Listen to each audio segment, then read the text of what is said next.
spice up your life.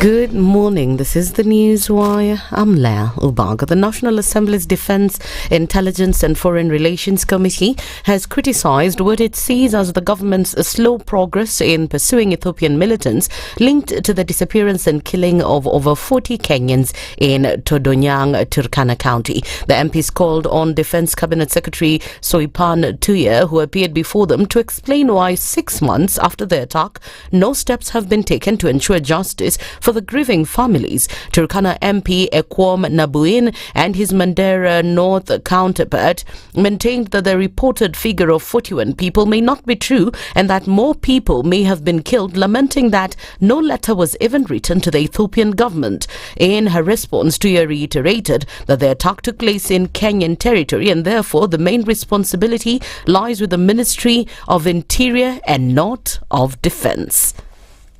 There was no protest, there was no letter whatsoever to the Ethiopian government. Country invading your own citizens and we are keeping quiet is not fair. The incident took place within our internal waters in Lake Turkana, and therefore making the involvement of the Kenya Defence Forces very limited. The mandate of protecting waters, we're talking about waters at the border, not waters within the country, because that is no problem. In their attack 6 months ago, fighters believed to be from the Dasanech group from Ethiopia attacked Kenyan fishermen in the Lopoimukat and Natira areas of Lake Turkana on the Kenya-Ethiopia border, killing dozens. More than 40 people were reported missing and are believed to have died, although only 2 bodies have been recovered to date.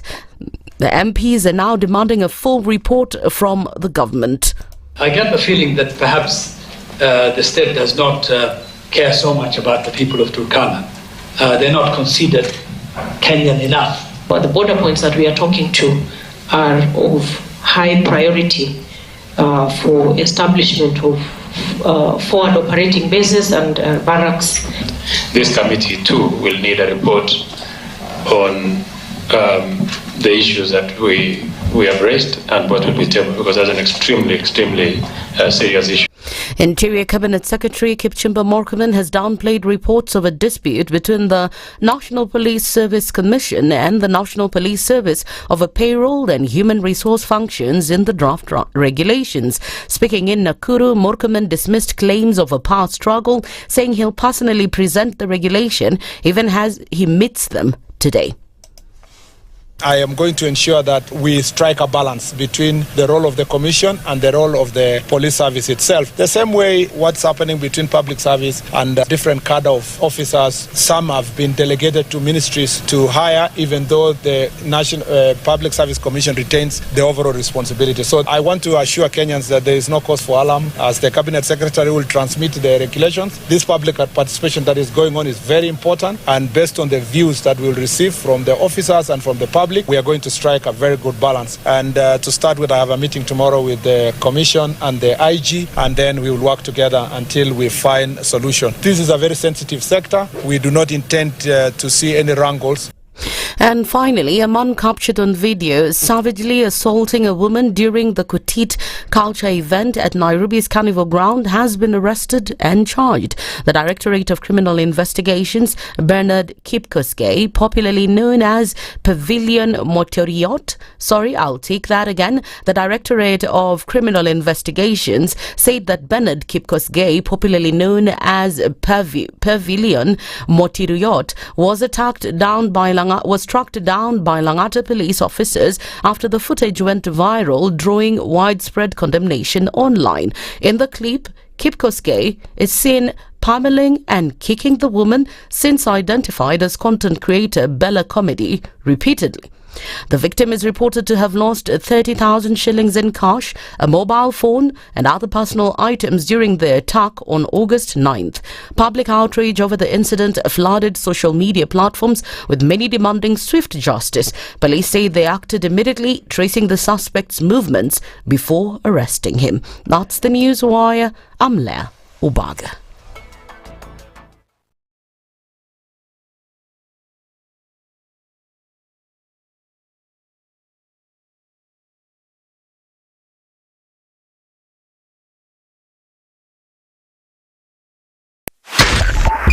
102.5 SpiceFM, Kisumu. Waliletea fujo Moi mpaka wakapata cooperation. Wakakuja wakasumbua Kibaki mpaka wakachukua nusu mkate.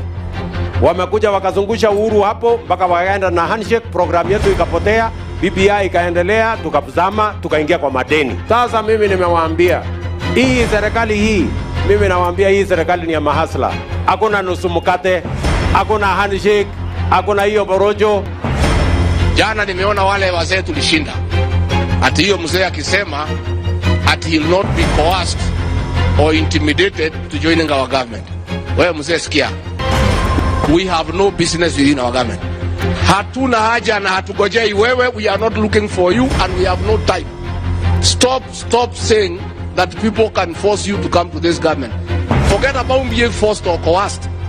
We are not interested because sisi tuko na kazi ya kufanya. Kama kuna mtu ako na namba ya William Ruto, arekodi hii video mtumie. Maisha yangu tangu nizaliwe sijawahi kuona mtu muongo, mfisadi, baradhuli, dhabdhabina kama William Samoei Ruto. Mimi Hassan Joho nikitaka kuongea, mimi I don't even dream of engaging with them. Ati huyu akitaka aje aongee sio na mimi niongee na Ruto nini? Mimi nikamtafute atanipa nini? Wilbaro. I wonder. Nilipeleka Wilbaro mimi la kimtaani la kucheza nalo zamani. We have a choice to reject over 60% of these names or give President Ruto his skunk. Apart from a few individuals who are not even more than 8, the rest are incompetent, unqualified, have integrity issues, are people who cannot deliver this country from where it is to the next level that we want the country to move in. A few moments later. Now forwarded the name of John Mbadi Ngongo to the Ministry of National Treasury and Economic Planning.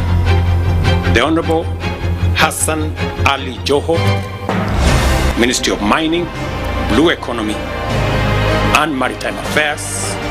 Nguruwe kujiganga na mafuta yake. The Situation Room, Kenya's biggest conversation. In this country, 6 families and 8,000 Kenyans control 90% of the GDP. We are not a country. We are a plantation. We work for Ruto. When you're telling the judges court orders are papers or they will not obey court orders, they're sitting and you're seeking orders from them. So how are they supposed to interpret it? Isn't it an oxymoron?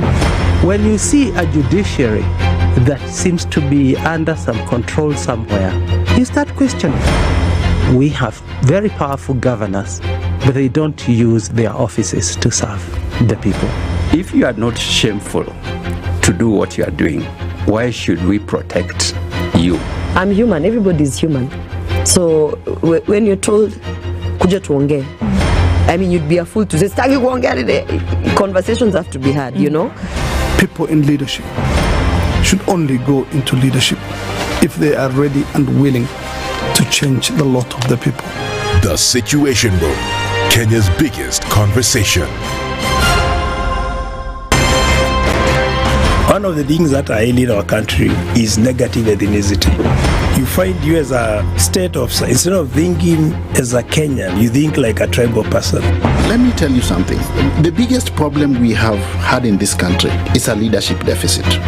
There is nothing that you are going to do in the process of change if you are not a risk taker. So you really have to pursue your vision to a logical conclusion and even be ready to step on people's toes. When it comes to the economy, you can run away with it. They say statistics are like bikinis.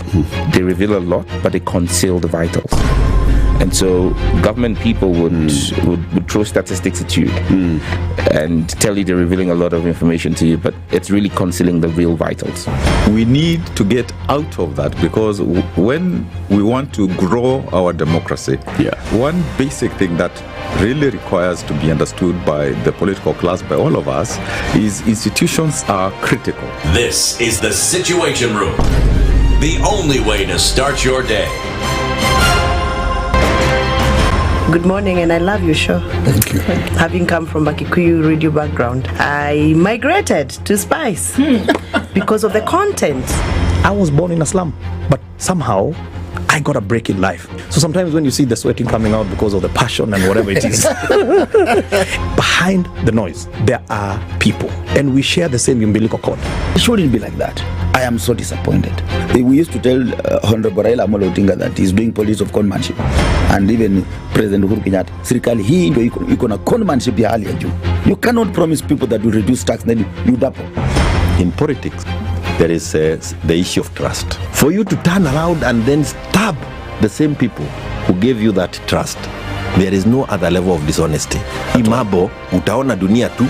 The Situation Room, Kenya's biggest conversation. One of the things that I hate in our country is negative ethnicity. You find you as a state officer, instead of thinking as a Kenyan, you think like a tribal person. Let me tell you something. The biggest problem we have had in this country is a leadership deficit. There is nothing that you are going to do in the process of change if you are not a risk taker. So you really have to pursue your vision to a logical conclusion and even be ready to step on people's toes. When it comes to the economy, you can run away with it. They say statistics are like bikinis. They reveal a lot, but they conceal the vitals. And so government people would throw statistics at you and tell you they're revealing a lot of information to you, but it's really concealing the real vitals. We need to get out of that, because when we want to grow our democracy, one basic thing that really requires to be understood by the political class, by all of us, is institutions are critical. This is the Situation Room, the only way to start your day. In this country, 6 families and 8,000 Kenyans control 90% of the GDP. We are not a country. We are a plantation. We work for Ruto. When you're telling the judges court orders are papers or they will not obey court orders, they're sitting and you're seeking orders from them. So how are they supposed to interpret it? Isn't it an oxymoron? When you see a judiciary that seems to be under some control somewhere, you start questioning. We have very powerful governors, but they don't use their offices to serve the people. If you are not shameful to do what you are doing, why should we protect you? I'm human, everybody's human. So when you're told, kuja tuongee, I mean, you'd be a fool to say, stagi kuongea today. Conversations have to be had, you know? People in leadership should only go into leadership if they are ready and willing to change the lot of the people. The Situation Room, Kenya's biggest conversation. If we just gloss over issues and hope that time heals, then we might find that in generations to come, we might be back at the same situation. And the whole thing is born of stolen elections. Spice. When it comes to the decisions you make, you must be independent. There's no way you can allow one institution to dictate to you how you're going to conduct your operations, how you're going to decide cases. It's a no. When you weaken the institution to the point where they cannot take action, then you realize that politicians have to come up and now start dealing with the issues. That conversation has to die. Our politicians do not like the hard stuff. We must insist on the path of doing things right, whether popular or unpopular. Money changes hands. That is a fact. If you have political goodwill at the highest top, like in Rwanda, then corruption will be an issue of the past. If you don't have political goodwill at the top, we will pass laws, we will amend laws, we will continue passing laws and re-amending laws, and nothing will happen. This is the Situation Room, the only way to start your day. Waliletea fujo Moi mpaka wakapata cooperation. Wakakuja wakasumbua Kibaki mpaka wakachukua nusu mkate. Wamekuja wakazungusha Uhuru hapo mpaka wakaenda na handshake, program yetu ikapotea, BBI ikaendelea, tukazama, tukaingia kwa madeni. Sasa mimi nimewaambia, hii serikali hii, mimi nawaambia hii serikali ni ya mahasla. Hakuna nusu mkate, hakuna handshake, hakuna hiyo borojo. Jana nimeona wale wazee tulishinda. Ati hiyo mzee akisema ati he'll not be coerced or intimidated to joining our government. Wewe mzee sikia. We have no business within our government. Hatuna haja na hatugojei wewe. We are not looking for you and we have no time. Stop saying that people can force you to come to this government. Forget about being forced or coerced. We are not interested because sisi tuko na kazi ya kufanya. Kama kuna mtu ako na namba ya William Ruto, arekodi hii video mtumie. Maisha yangu tangu nizaliwe sijawahi kuona mtu muongo, mfisadi, baradhuli, dhabdhabina kama William Samoei Ruto. Mimi Hassan Joho nikitaka kuongea, mimi I don't even dream of engaging with them. Ati huyu akitaka aje aongee sio na mimi niongee na Ruto nini? Mimi nikamtafute atanipa nini? Wilbaro. I wonder. Nilipeleka Wilbaro mimi la kimtaani la kucheza nalo zamani. We have a choice to reject over 60% of these names or give President Ruto his skunk. Apart from a few individuals who are not even more than 8, the rest are incompetent, unqualified, have integrity issues, are people who cannot deliver this country from where it is to the next level that we want the country to move in. A few moments later. Now forwarded the name of John Mbadi Ngongo to the Ministry of National Treasury and Economic Planning. The Honorable Hassan Ali Joho, Ministry of Mining, Blue Economy and Maritime Affairs. The Situation Room, Kenya's biggest conversation. Mature, intelligent talk every morning. Spice up yourself.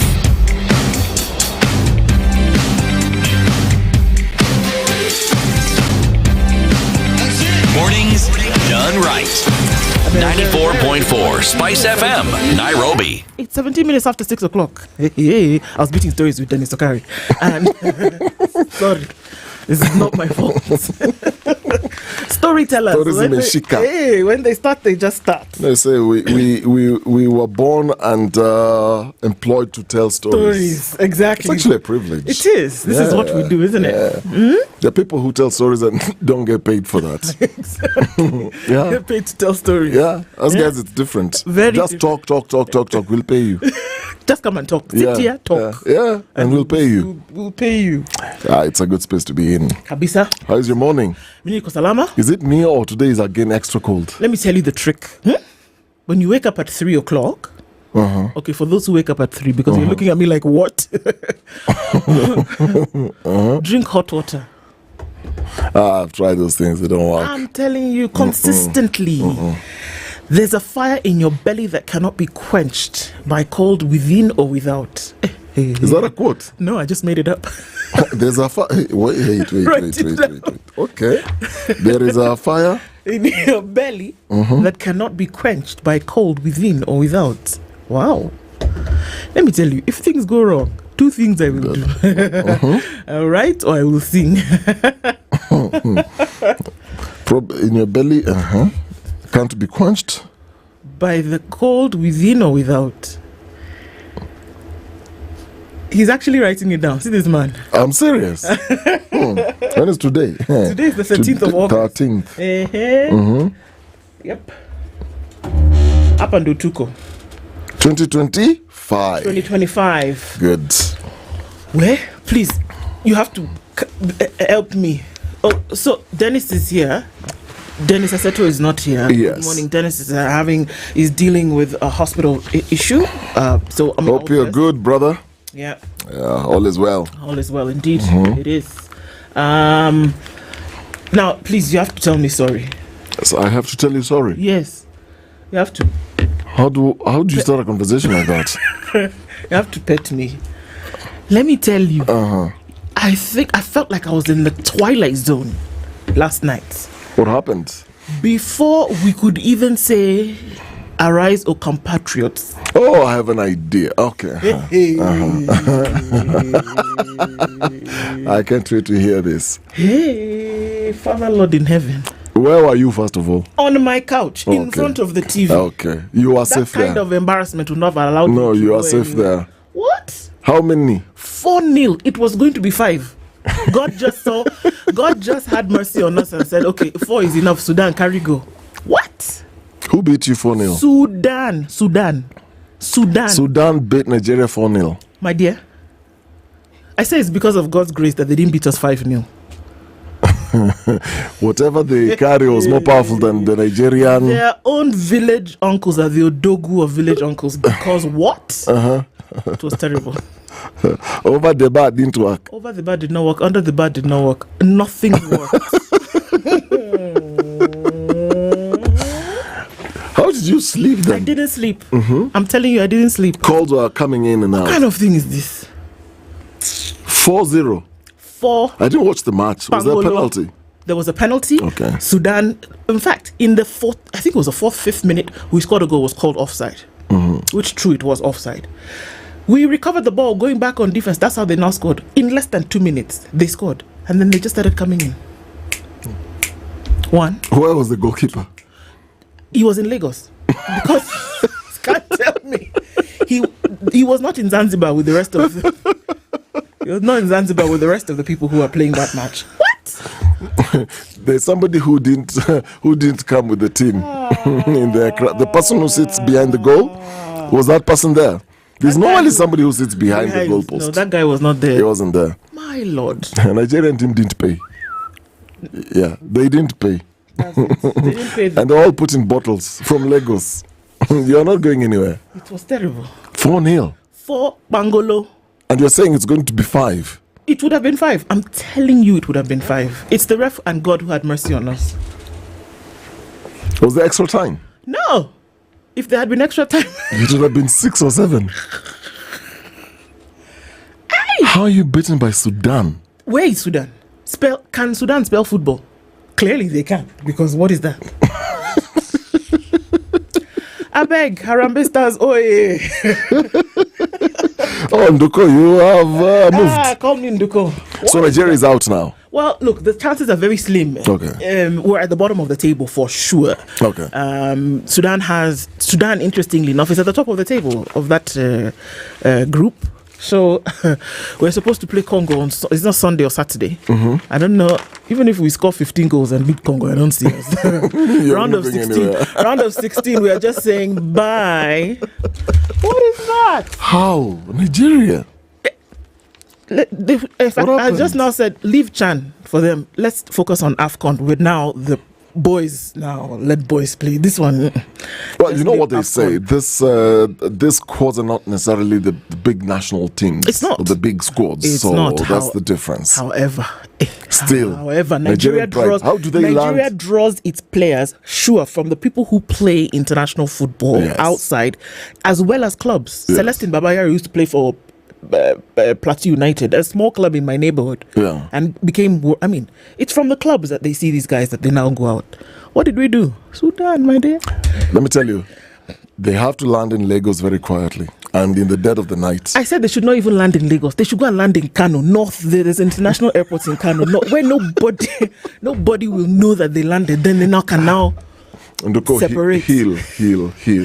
I know it's just been a couple of hours, but just heal, my sister. Heal. My friends. Hey, Father Lord in heaven. Anyway, we move. That's the game of football, is it not? We keep it moving. You'll make me go watch the repeat of that game.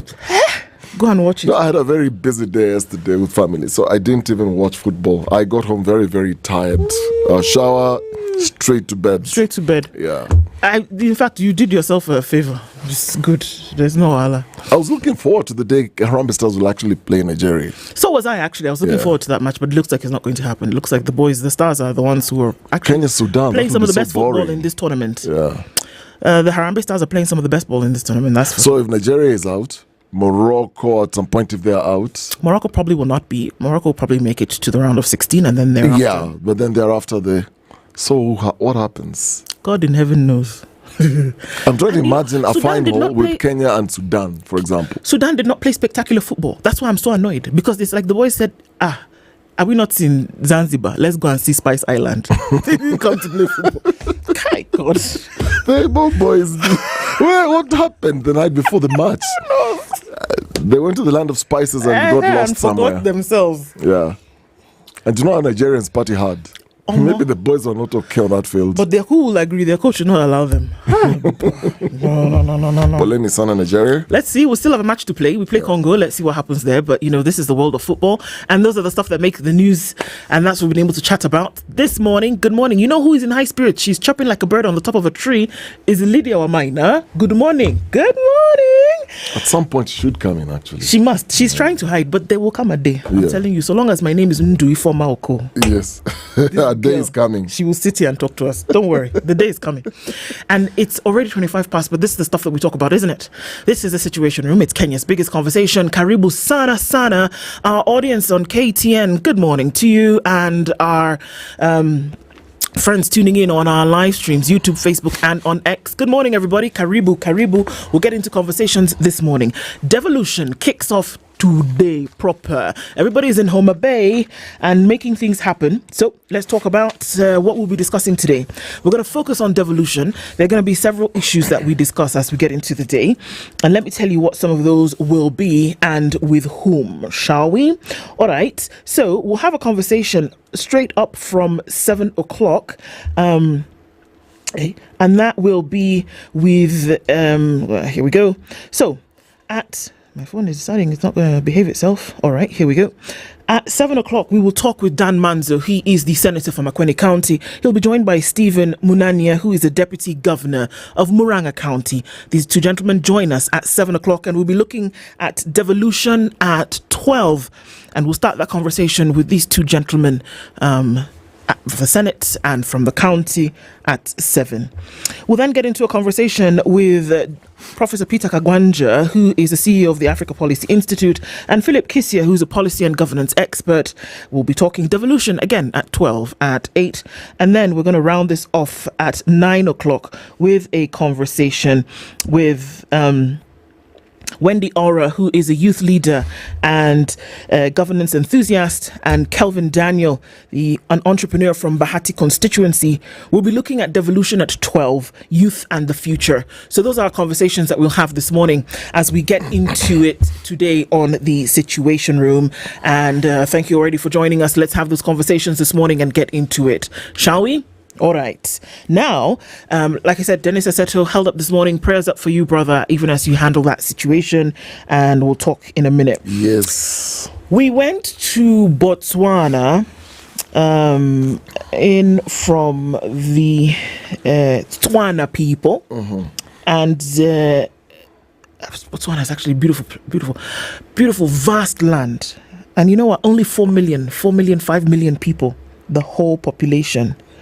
The country is small, huh? It is. Okay. It's small in terms of comparatively size, but also small in terms of population. Okay. 4 million? Yeah. Very few people. Not even close to the population in Nairobi. In Nairobi, exactly. So let's look at the proverb today that comes from there. It sounds like someone I can always hear in my language as well. Mm-hmm. A tree is straightened while it is still young. A tree is straightened while it is still young. Mm-hmm. Mm-hmm. A tree is straightened while it's still young. I think it's a straightforward proverb for me. Just goes into how you take care of the young ones. You inculcate certain values when they're young. Yeah. And you shape, behavior. You shape character while they're still young. Mm-hmm. And a lot of times it's through observation.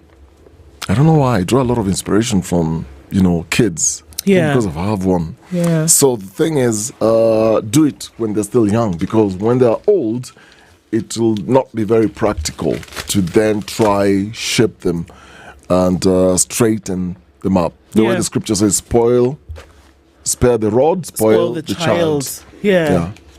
And I guess also for me, then it would be that you can't salvage a situation in the ends of it. Mm-hmm. That once you see things, like we also say in Nigeria, is not when the water has reached your neck that you want to start doing something about it. When you see that things are going bent out of shape, at the very beginning is when you should actually start to do something about it. Because when you can imagine, I saw a tree once and it was really bent out of shape. And, the kind of tree, it had laid on its side and it was almost close to the ground. But I realized that that's what it was like as a seedling. And that if they wanted it to have been straight, all they needed to do was maybe have it surrounded by sticks or something, and then have it grow in that direction. But they left it, and so it grew later into a mature tree, basically lying on the ground. They could have done it earlier. So see a situation being bent out of shape, you do it at the very beginning before it, Yeah, it does. And I think it applies to everything in life. Like, look, even how we take care of our own bodies. They say, watch what you eat. Yeah. Because there will be a point where now you're diagnosed with something, it will be too late to go back and start thinking, I can't do carbs, I can't do sugar, I can't do this. So you do everything at its infancy stage, everything in life. You fix correct at its infancy. So if you do it later, it's going to be problematic. They even say even in marriage, same thing. Yep. Yeah. Absolutely. Fix things when you're still... Fix it when you can. Yeah. They even say don't be angry and allow yourself to go sleep angry. Yeah, Fix it while there's still light. Yeah. Indeed. It's a good proverb, actually. It is. It is a good one for us to look into this morning. Let's say a quick hello to you guys as we're getting into it, and the people who have, joined us in the room today. So Karibu Sana, and as we say good morning to you, always glad to have you guys in the room today. And so who's in the room this morning? Very, very many people. Don Salbo says good morning. So they're both called Dennis, okay? Ask Okari, where are the donated experts to the KK government? No school capitation, more road carnage, e-citizen money lost. We are under USA radar. What happened? He's asking you what happened. People are eating. People are eating. They're busy eating. You see, when the mouth is busy chewing, it can't talk. There's your answer. Yeah. Essentially, there's your answer. Also, okay, so my phone is deciding it's going to do its own things this morning. Let's look at it from here and say good morning to everybody getting into it today. So that's Don Salbo's question, and you've heard the answer. So people are eating, and that's why we can't just really get things moving. All right. Peter Kiaria says, good morning from Mombasa. Ships don't sink because of the water outside. Ships sink because of the water that gets to them. Don't let what's happening around you get inside you and weigh you down. There's a great lesson to start off Wednesday. So George Gashuri, good to see you again. Even when you came back yesterday, good to see that you're here again. Robert Mbogo says good morning. Jared Dolan is tuned in from the USA. And R says, Semeni, tuko salama na wewe. Good morning. Pokea salamu zangu kutoka UG. Happy hump day. It's very hot in Ottawa. This is Monica Oile. Good morning to you. I know, getting into Wednesday. The summer is summering in the northern part and the western hemisphere. Good morning, SpiceFM family. How are you? All have a great day, says Bwangi Juma. Desmond Otis says, good morning. Distribution in Homa Bay because of the Devolution conference. I know. Distribution of condoms is what he's saying. Has a high devolution of condoms in Homa Bay. There was a story yesterday. The NASCOP, did send a lot of packages ahead of the Devolution conference. Indeed. And it's interesting because when we look at the HIV stories, apparently Homa Bay is flagged as one of the counties where the numbers are still extremely high. So it's not all in vain. Good morning from Doha, says Bernardito. Good morning. I hope Kenyans will behave on the next game. This is the hope. Dr. Eda Tatu. Good morning, my favorite media team. Ndu Dennis and Dennis too. From the magnificent Pearl of Africa, writing love letters to my younger self. Well, that's a good thing, actually. Man P says, good morning. We need a conducive environment to make a living, not these handouts. She who feeds you controls you. That's true. Isa Calais says, good morning. Here's to a day of lively debates, fresh viewpoints, and well-seasoned conversations. My addiction is being treated well. Fantastic, Isa. Paulo Cheng says, good morning, Indra and Dennis. I thank the Most High for another chance to listen to you. Thank you so much, Paul. Thank you always for tuning in. Robinson Gatiba is tuned in. Aguto Ogembo says, good morning. Eric Awara says, good morning, guys. Good morning, wonderful team, says Eugene Odhiambo. Good to have you here in the room. Tibbs Mugue says good morning. Good morning. Jimmy Munuthi tuned in as well. Ben Yawide says good morning. Super Eagles have been turned into chicken soup. It's not even chicken soup. Chicken is better. Canary, the small bird. Dr. Fico says good morning. Tuned in from Mumias. As always, I want to remind Kenyans that we are on our own. Woo-wee. Patrick Mutinda says, good morning to everybody in Spice FM. Ken Kagai says, good morning, be kind, be good. Everyone is up to something. May the day break. Kachifo, indeed. Tuning in from Wow in South Sudan, says Albert Gisori. Good morning to you. Jockey Dwigger says, the adverts. You're bored. Why are you bored? Don't be bored, Jockey. Just stay here with us. Dennis Karaoke tuned in. Joe Mongai says, good morning. Gustavo Mandela is tuned in this morning from Kanyada. Good morning, nice crew. Lovely day. Gustavo says, sorry, don't worry. We'll deal. Dr. Eda, I see you, indeed. Agola says, good morning, people. What happened to your team, Jamani? My sister, as you see. It's a gift to smile and chat every morning, and it's good that we can all be in this conversation together.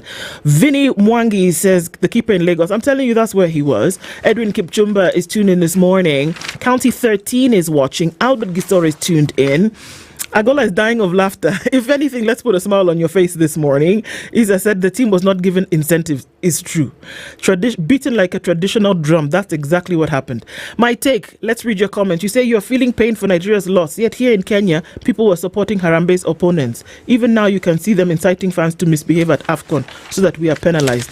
Okay, that's going far. All right. George Adimo says good morning. Chris Moore is tuned in as well. Ricky Kinyanjui, Paul Ndete, Rahim Tula Omar tuned in this morning. George Okoh, good morning. It is quite freezing, or rather quite chilly this morning.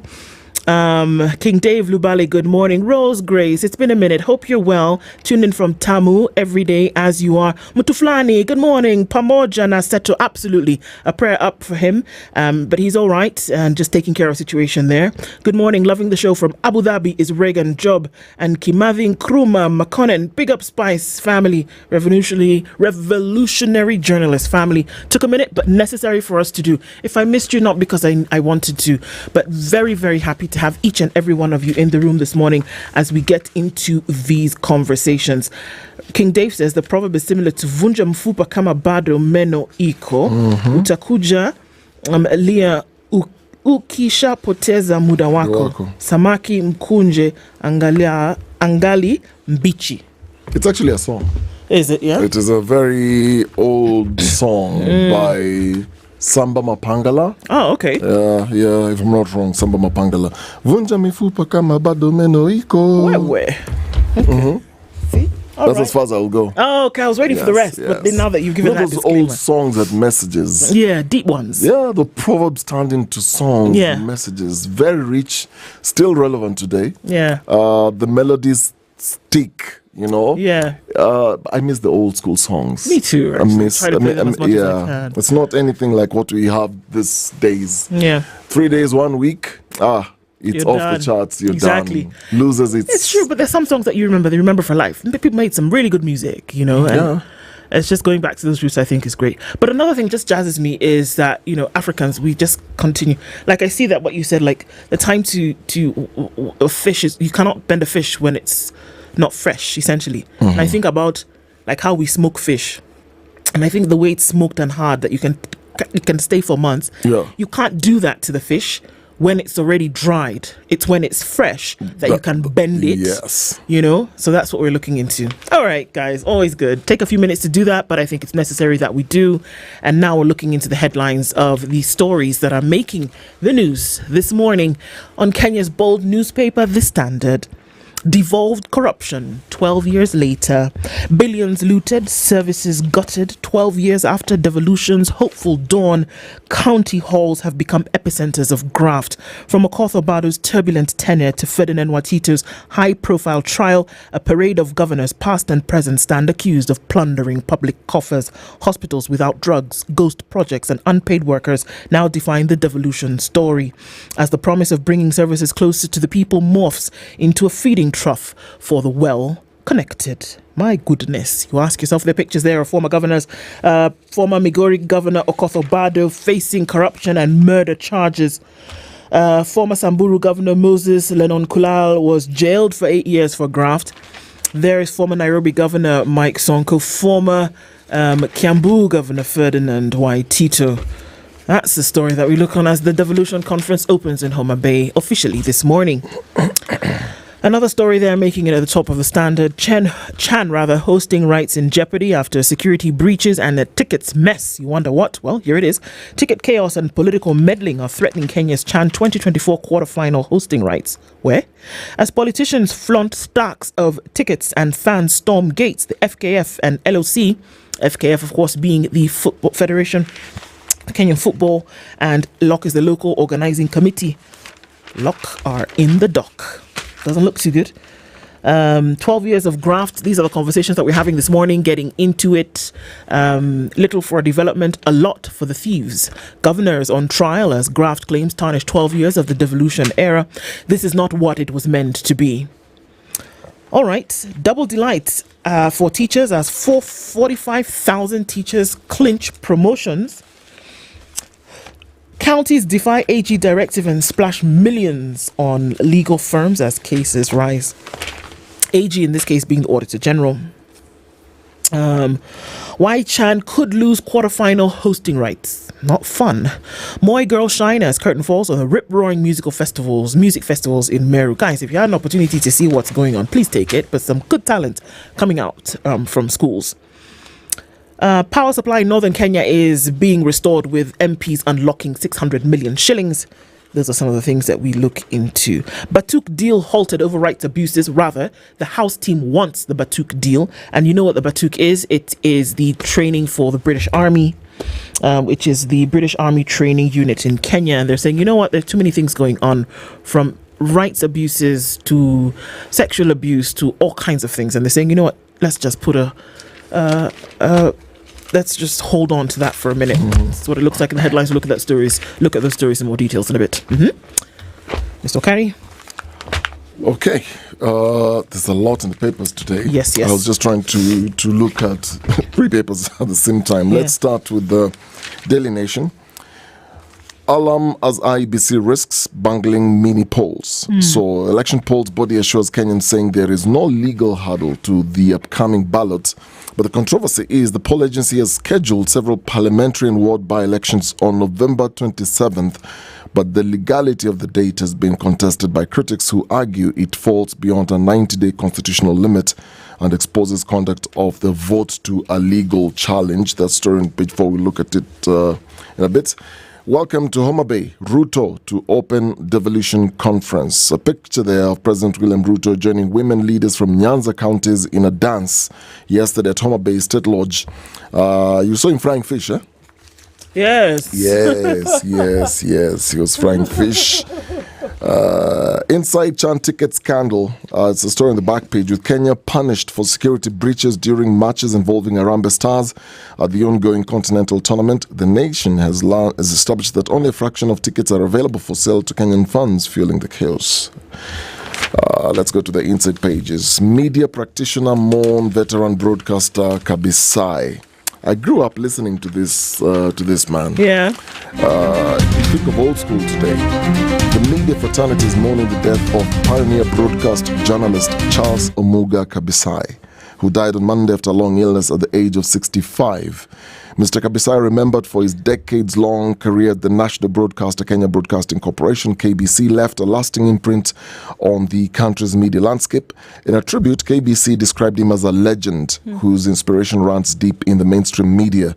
Known for his warm, soothing voice, Mr. Kabisai was most famous for reading obituaries with a humane touch. He also hosted Zilizo Pendwa, a popular program featuring golden oldies. He began his career as a mother tongue presenter in Kisumu and then eventually ended up working for KBC. We all remember Omuga Kabisai with that very soothing voice. And when I was joining KIMC, those are the legends, veteran journalists whose voices were so unique. Like, each person's voice was so unique, presentation style was so unique. There was not a lot of sophistication, but it was so natural. Yeah. From Mamboleo to the likes of John Karani and a lot of other KBC presenters back then. Yeah. When we only had one radio station, to be honest. Yeah. There's a generation that has no idea what you're talking about. We lived at a time when it was not even, it was not even FM. It was AM.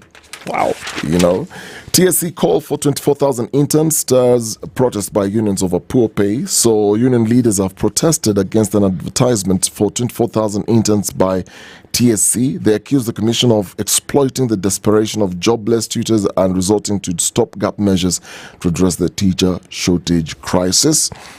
Ruto quotes youth with bold promises. President William Ruto has sought to win over the youth with promises of employment, business opportunities, financial support, and a renewed national commitment to nurturing young Kenyans. There's something I saw launched yesterday where there was the National Youth Opportunities Towards Advancement Nyota program. Okay, there's a thing like that. Dear Lord, My Lord. So this program was a cornerstone of the government's efforts to empower over 100,000 youth nationwide through business support and skills training. So phase one of this is set to benefit 90,000 youth aged between 19 and 29. They will receive training in areas aligned with current and emerging job markets while earning a stipend for 1 year. So under the Social Enterprise Initiative, the government will, by September this year, identify 70 young people from every ward. These individuals will undergo training and receive seed capital of 50,000 shillings in the form of grants to launch small-scale businesses aimed at addressing local needs and generating employment. I mean, I was looking at this story and I was just thinking to myself, this is just me thinking. Yeah. What if we really, really improved the business atmosphere, then build solid structures, and then let young people earn their own living, create an environment for them to make out that living? I mean, because what if I sort of get where this is coming from, but if you're only picking 70 young people from every ward, 70 who are going to each be given 50,000 Kenyan shillings, we are creating so many funds and so many of this kind of. So there's the phase one launching in September. There will be another phase two, whatever. I'm just thinking, so you give 50,000 to a young person as seed capital, 70 per ward. To the amount of 50 billion. Yes. Yeah. So then what happens to the rest? How about then invest that whole amount in creating structures where then these people can come in and they're skilled. A lot of these young people are very skilled, very creative. Then allow them to earn a living, allow them to make their money. This is it. You know, seed capital is important, I get it. But there have to be structures in place for continuity. Yeah. Because there's no guarantee that the 50,000 shillings that you give to one youth is going to trickle down in terms of legacy to somebody else. In development circles, we say that development begets development. That's for sure. Yes. But you cannot guarantee that you'll then be able to spread this laterally. You know, it will go this way, but it won't go this way. And that's what you want to do with development. You want it to go in a lateral way, in a lateral manner. And so, I mean, spot on. That's the only way you can actually do this. The only way you can do this is by ensuring that structures are in place that are sustainable. So I'd rather you take that 50 billion shillings, like you're saying. Where are there youth centers where things like technology through equipment is available? Put that up. Look at the things, and that's why you do things like pilots, and that's why you do pilot programs, because then you go into certain areas and you say, okay, what can we put up here?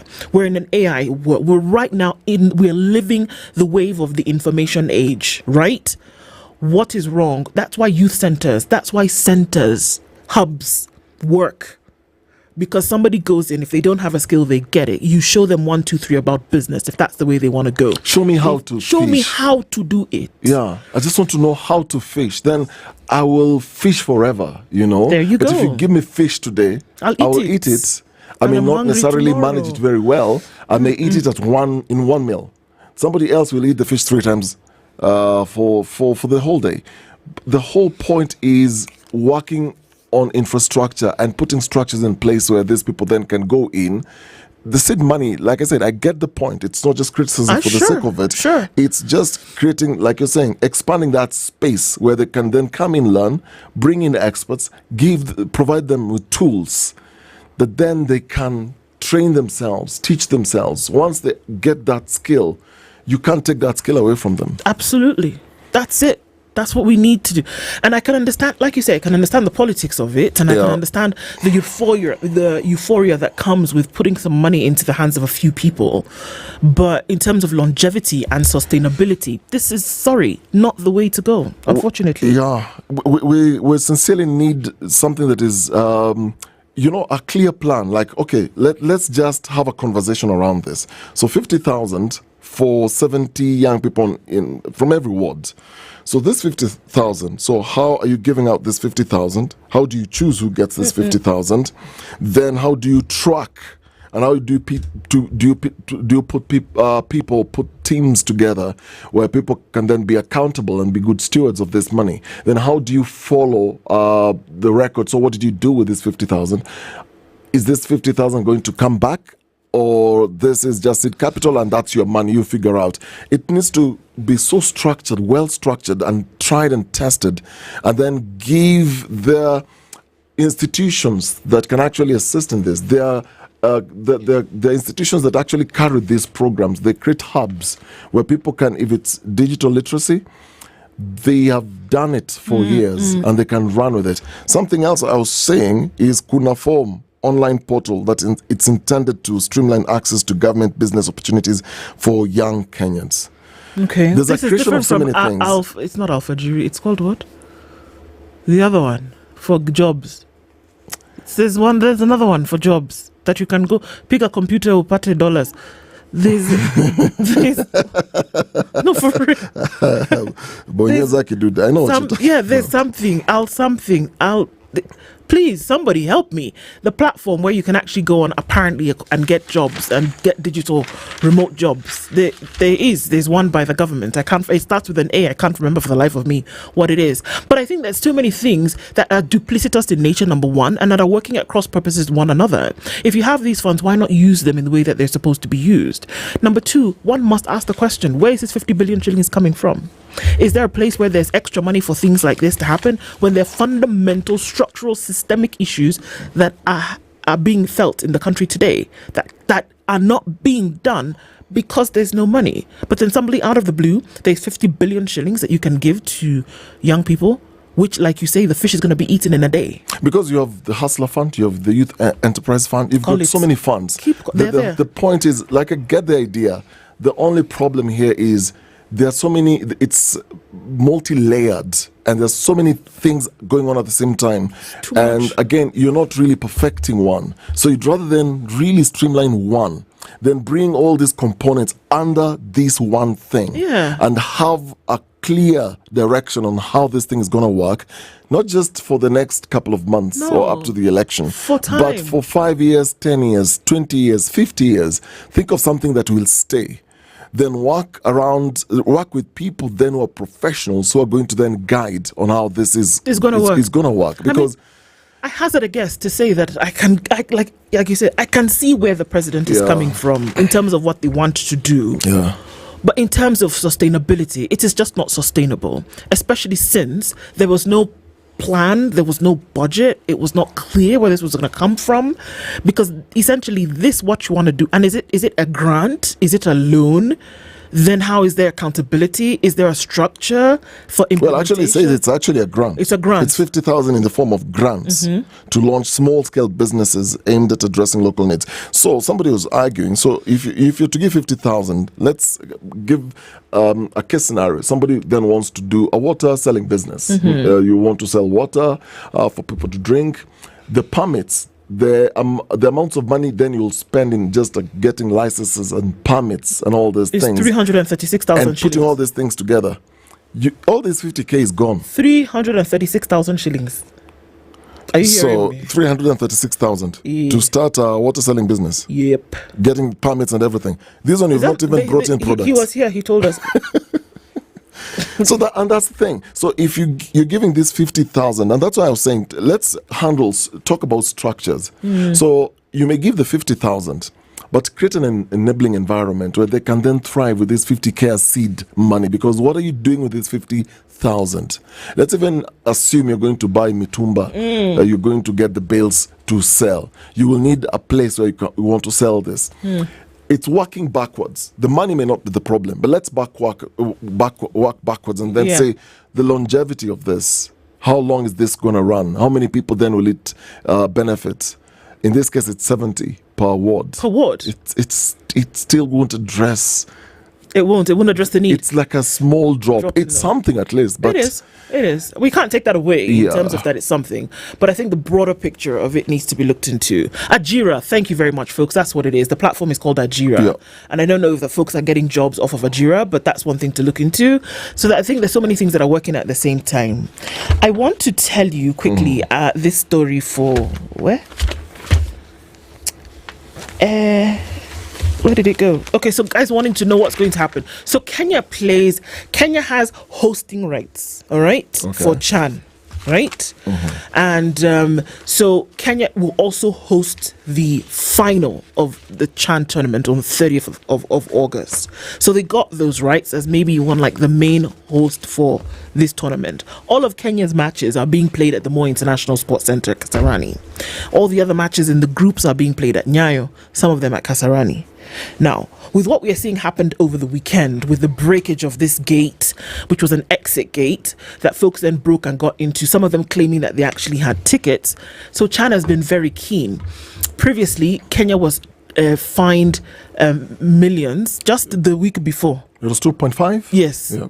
Fined that amount of money for some behavior that was, according to Chan, it was, we don't like this kind of thing.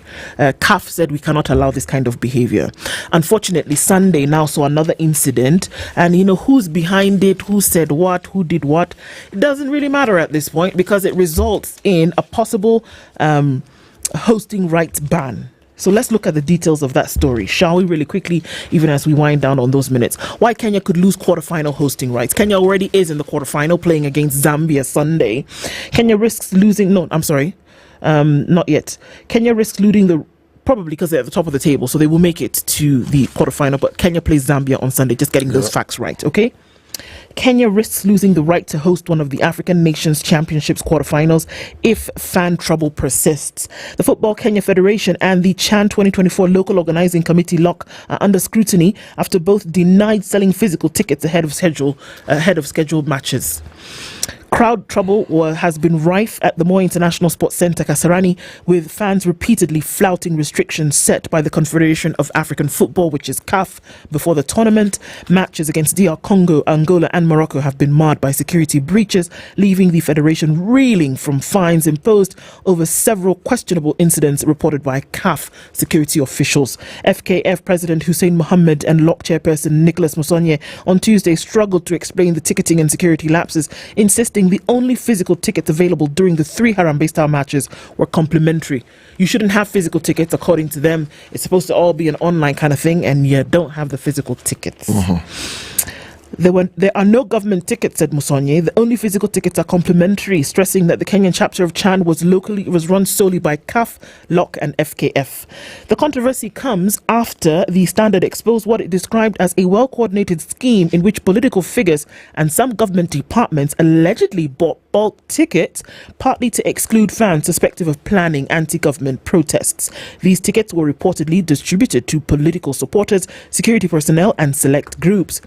One South Sea politician posted a batch of tickets online, claiming to have bought them for Harambee Star supporters.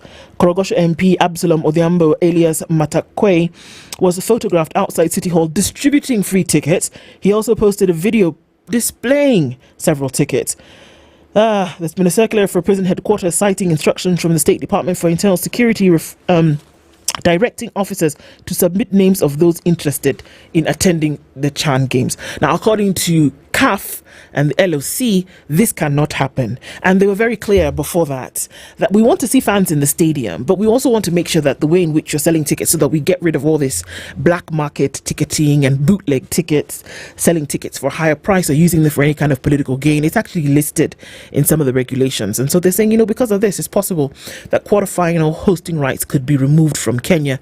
It's the hope that this does not happen and that all of this can be ironed out.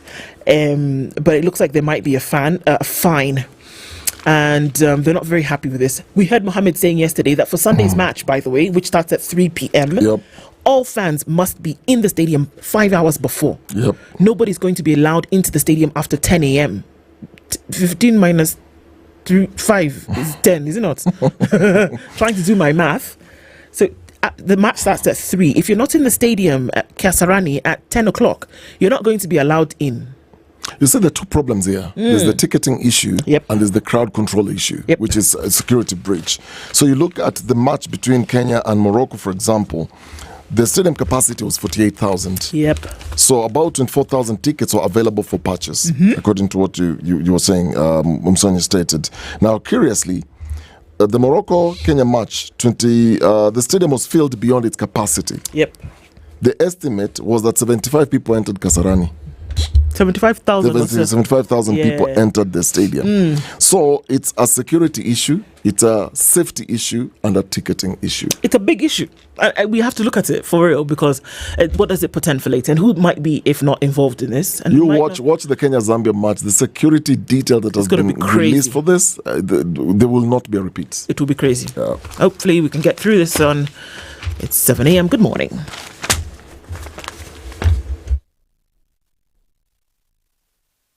Old 94.4 Spice.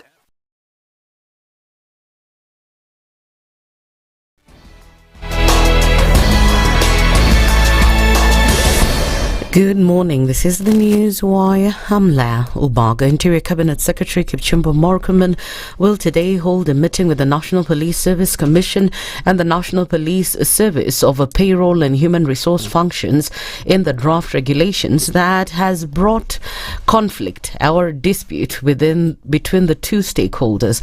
Now speaking in Nakuru, Murkomen dismissed claims of a power struggle, saying he'll personally present the regulation. I am going to ensure that we strike a balance between the role of the commission and the role of the police service itself. The same way what's happening between public service and different cadre of officers, some have been delegated to ministries to hire, even though the public service commission retains the overall responsibility. So I want to assure Kenyans that there is no cause for alarm. As the cabinet secretary will transmit the regulations, this public participation that is going on is very important, and based on the views that we'll receive from the officers and from the public, we are going to strike a very good balance. And to start with, I have a meeting tomorrow with the Commission and the IG, and then we will work together until we find a solution. According to the CS, identifying qualified men and women to serve in the NPS requires a certain level of expertise. He expressed confidence that a balanced approach would be reached between the two institutions.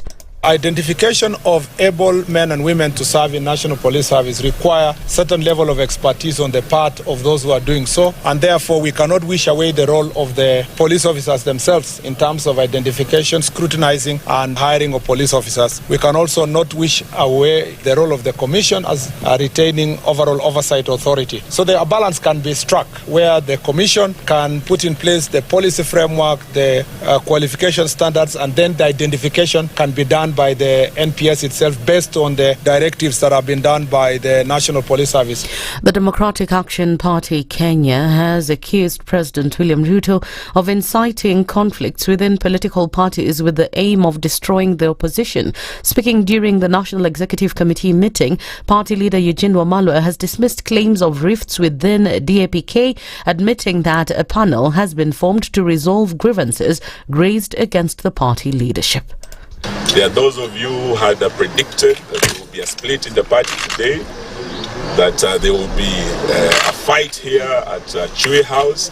But as you can see, we've come out of this very, very much united, and you don't see anyone with any bruise here. There was no fight here today. If you think you are going to infiltrate this party the way you did the Jubilee Party of Uhuru Kenyatta, we want to tell you that we have our eyes open.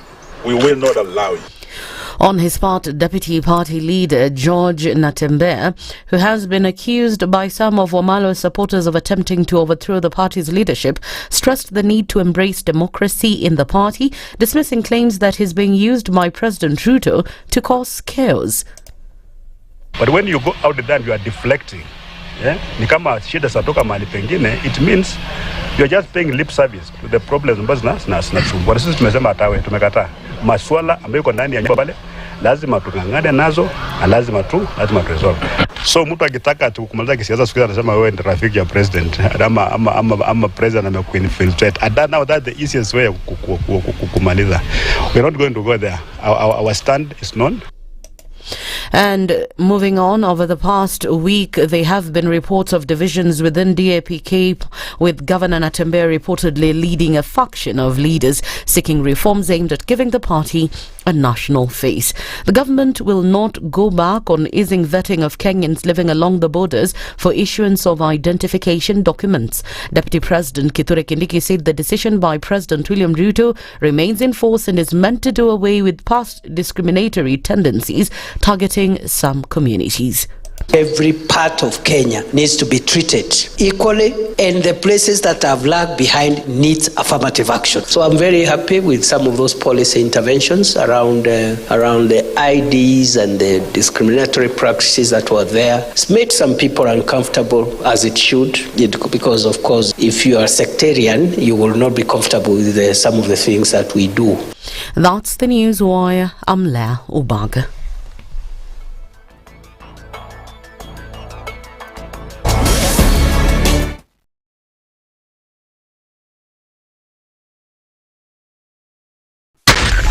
SpiceFM, Nakuru. In this country, 6 families and 8,000 Kenyans control 90% of the GDP. We are not a country. We are a plantation. We work for Ruto. When you're telling the judges court orders are papers or they will not obey court orders, they're sitting and you're seeking orders from them. So how are they supposed to interpret it? Isn't it an oxymoron? When you see a judiciary that seems to be under some control somewhere, you start questioning. We have very powerful governors, but they don't use their offices to serve the people. If you are not shameful to do what you are doing, why should we protect you? I'm human. Everybody's human. So when you're told, kuja tuongee, I mean, you'd be a fool to say, stagi kuongea. Conversations have to be had, you know? People in leadership should only go into leadership if they are ready and willing to change the lot of the people. The Situation Room, Kenya's biggest conversation. Good morning, and I love your show. Thank you. Having come from a Kikuyu radio background, I migrated to Spice because of the content. I was born in a slum, but somehow I got a break in life. So sometimes when you see the sweating coming out because of the passion and whatever it is, behind the noise, there are people. And we share the same umbilical cord. It shouldn't be like that. I am so disappointed. We used to tell Honorable Raila Amolo Odinga that he's doing politics of conmanship. And even President Uhuru Kenyatta, serikali hii ndio iko na conmanship ya hali ya juu. You cannot promise people that you reduce tax, then you double. In politics, there is the issue of trust. For you to turn around and then stab the same people who gave you that trust, there is no other level of dishonesty. Imabo, utaona dunia tu. The Situation Room, Kenya's biggest conversation. Mature, intelligent talk every morning. Spice up yourself.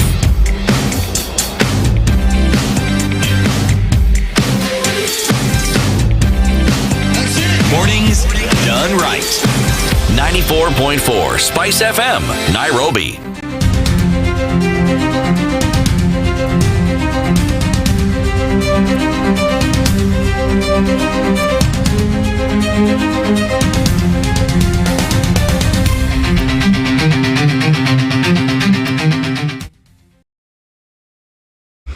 Devolution 2025. It's 12 years of devolution, and this is the conversation that we'll be having as we get into the morning today through the hours of the Situation Room. Devolution Conference opens in Homa Bay this morning, officially after a day of registration and many things happening around the county, and we get into that this hour. We'll let you know who joins us in a little bit, but Dennis has been connecting us all week. Oh yes, on this August, you get yourself a Safaricom Home Fiber Internet connection and enjoy up to double the speeds at 25% discount for any of these following plans. So we've got the bronze plan, silver, gold, and diamond plans. So this welcome package includes a free router and zero installation fee. So the idea is getting connected not just to enjoy super speeds, but also to enjoy reliable internet connectivity at your home. And the reason is you still want to enjoy gaming, especially now that kids have closed school and kids are at home and you want them to stay engaged. Yeah. There's the PS2s, PS3. Oh, wait. Right now is what? PS what? I can't even keep track. Anyway, you want to do gaming or you want your kids to enjoy gaming, you want to enjoy those reliable fast home internet. Then if it's streaming movies and music or online working or high-speed web browsing, all you need to do is simply dial *400# or visit my Safaricom app to get connected today. And this offer is valid to new customers and runs it started on the 1st and runs up to 31st of August 2025. Feels good to be home with Safaricom. Absolutely. That's the way to connect. And then remember that when we're talking about wealth, how to grow it, how to keep it, you need to focus and you need to ask yourself questions about what it is that you're actually doing when it comes to your wealth. And let's face it, there's never a better time to take control of your financial future. What are you doing tomorrow? So when we say now is your time for wealth, we're not just throwing around a tagline. We're talking about being deliberate with your money, your goals, and your legacy. Standard Chartered Priority Banking offers a comprehensive approach to manage your finances, meeting both your current lifestyle needs and your future aspirations. So whether you're thinking about starting a portfolio or streamlining your assets, the advice is personalized, it's strategic, and tailored to where you are in life. And I get it. When you've worked so hard to build something, trust and security become everything. You want a partner who's not just competent, but consistent. Someone who protects what matters and helps you grow it. That's what you get with Standard Chartered. A solid, trusted partner who understands wealth isn't just about money. It's about the people, values, and futures behind it. So today, email wealth.ke@sc.com to begin your journey, because your time, my time, everybody's time is now. And those are things that we look at today, even as we get into our conversations this morning. Like we said, the Devolution Conference 2025 kicked off proper, of course, with openings yesterday, and now the conference of these matters happens. But isn't that what conference is? So folks put their heads together to try and figure out ways in which they're going to do things. But look at the headline on the Standard this morning when we're looking into what devolution has looked like in the country for the last 12 years. And unfortunately, the brush strokes do not paint a pretty picture. In terms of what has happened, it seems that corruption is front and center of the devolved units. 12 years on, 4 out of 47 governors over time have had these cases. There have been impeachments, there have been corruption charges, murder charges, jail sentences. It goes on and on and on. We'll start to look into devolution and what the oversight role does play for the Senate towards counties. We're going to be joined in a short while by both our guests. But for now, the Senator in the Republic of Kenya for the county of Makueni is Senator Dan Manzo, and he's here this morning. Good morning, Senator. Good morning. How are you doing? I'm fine, thank you. I had to travel from Homa Bay overnight to make sure I attend this show. No, let's just hold on a minute. What? You went from Makueni, you might have passed through Nairobi, found your way to Homa Bay. Yes. And then Lydiah calls you and says, we need to have this conversation. So you leave Homa Bay, come back to Nairobi. Yes. That says a lot. Yes. I'm here this morning and I thank God for a safe journey. Mm-hmm. Here, and as you can see, the devolution conferences will take off today. Yep. Yesterday was preparations mainly, and a few, talks here and there. Getting into things. Yes, and you can see that first of all, it's a very expensive thing to do. But a lot of people, have come in to support it. Yeah. Business people, counties themselves. But it's coming at a time, when doctors and nurses are striking and there's no medication in hospitals. So I was wondering, what's the use of this? Well, there are no services in the counties. is really a challenge. Well, those are the things that we're going to talk about today, and I like that you started off with that, because then we're going to actually see then really what devolution means, and having this conference is then a question about, are we really, focusing on the issues? You're going to be joined in a little bit by Stephen Munanya, who's the Deputy Governor for Murang'a County. He's obviously going to be able to share and shed some light into some of these things that we're talking about today. But even as we get into it, let's start off by sharing today's proverb with you. Dennis is not here this morning, but I'll let you know what the proverb is, and then you can share your thoughts around that. Our proverbs this week are from Botswana. Tswana people say, a tree is straightened while it is still young. A tree is straightened while it is still young. How would you interpret that, Senator? Botswana has a climate similar to Kambani, and acacia is one of the shrubs which grow there. Yeah. So if you don't tender it when it's small, then it spreads. But if you straighten up acacia, you may be able to get a very good tree, which can be more useful in future. And it's like the same thing as heating the iron when it is hot, and the same thing as you teach a child the right things when they are young. And when they grow up, then they will be upright. It's similar to that. So it means you must do things right very early at the beginning. It means if you get them wrong, then they are wrong all through. Well, there you go. And if we segue now from there to our conversation for this morning, and we're looking into devolution and asking ourselves the question, did Kenya get devolution right from the beginning? We saw that the idea of breaking the country up into smaller pieces then was put into the 2010 Constitution. And they said, for better governance, for the avoidance of mismanagement and corruption, for the avoidance of the money remaining in one place, and for avoidance of the seat of power remaining in one place, the idea of devolution was introduced into the 2010 Constitution. And that because of that, we would then see the birth of counties. And from a leadership perspective, we would then see that governors and their deputies would now be responsible for the running and organization of counties in terms of the money, in terms of the leadership and the administration, enshrined in the Constitution. In terms of practice and how that began, did Kenya get it right? Because then we'll go to some of the things that you mentioned this morning, which are issues. Yeah, although the Constitution, the 2010 Constitution is a very good document, and wants devolution to succeed. Unfortunately, the technicalities of it are that health, which is supposed to be devolved, has never really been devolved. And I'll give an example. There's some equipment the government allegedly has leased from some suppliers to counties, and counties have to pay. These are very expensive equipments, like the ones which do scan. Yeah. But they get to the counties, they're supposed to be serviced. The county governments are paying for them through the national government, and they are like someone selling you a car without an engine. They have never worked for years. So you'd imagine the amount of cash wasted, in that. This has been leased by the national government.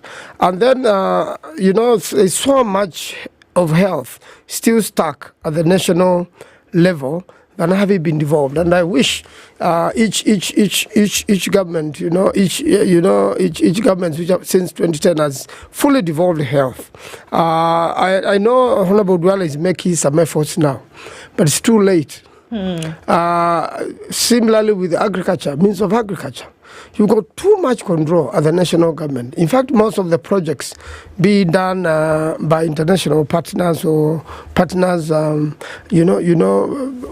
partner with the government to do projects. Yes. You find these projects are manned from the national government, and the county government has almost got nothing to do with it. And most of them really have gone wrong. A lot of money has been spent, and there is no impact to the people. And agriculture is a very important, activity activity in Kenya. It's a source of income, it's a source of livelihood. It's a main earner here, but it's totally mismanaged. And therefore, even cooperatives which are devolved, there's still confusion. They're still making some law, still making policies at the national level, which do not apply at the counties. Similarly with roads, roads, the rural roads, even the urban roads are devolved because there are so many urban centers. But all that is still be run from Nairobi. And you find a governor is seated in a county and is so frustrated. Most of the money they get goes into salaries and you have very little for development. So we need to get it right. We need to practice it right and make sure that governors are accountable. It's very difficult to become a governor now because you sit in a county and there is so much poverty in that county. The devolved units are not functional. The working with the international community and partnerships is controlled, and you're just there, as a governor, frustrated. And similarly, and at the same time, corruption was devolved. So you find the fighting of corruption is not effective at the county level. And in fact, the first governors really stole from the kitty because there were so many loose ends. And that's the time also the main infrastructure in counties were being done, like the county headquarters. Things were being formalized, and there was so much money, sent to do some of these structures, and they have not been able to do so. So you have these devolution conferences and all these things going, but it's not too late. The national government can still allow devolution to take place, and you need to add the monies going to the counties and make sure that it's for development and there is enough funding for development for the devolved functions. I have a question here because you began by talking about how health then is not devolved at the county levels, and looks like the national government doesn't want to let it go. The Auditor General for the financial year 2023-2024, as we talk about corruption, she then talks about, outlines a number of things that are going wrong in the counties, 12 years of graft. But in terms of expenditure of billions of stalled, complete and unutilized structures, there's a question there. So there is what now has been released as funds to the counties. You've got either leased medical equipment, and I'll give an example. So you've got multi-million medical equipment also in counties lying idle. In Siaya County, an X-ray machine installed at Got Agulu Sub-County Hospital was not in use due to the lack of a radiographer to operate it. In Kilifi County, they yet to utilize a 33.49 million incinerator delivered on March 5th, 2024. Just last year, the county had spent 14.4 million on the supply and delivery of digital X-ray machines. The machine was delivered on February 22nd, 2024, but a physical inspection that was carried out in October, same year last year, about 8 months later, established it was not in use and still in the store, wrapped up in the store. It is there.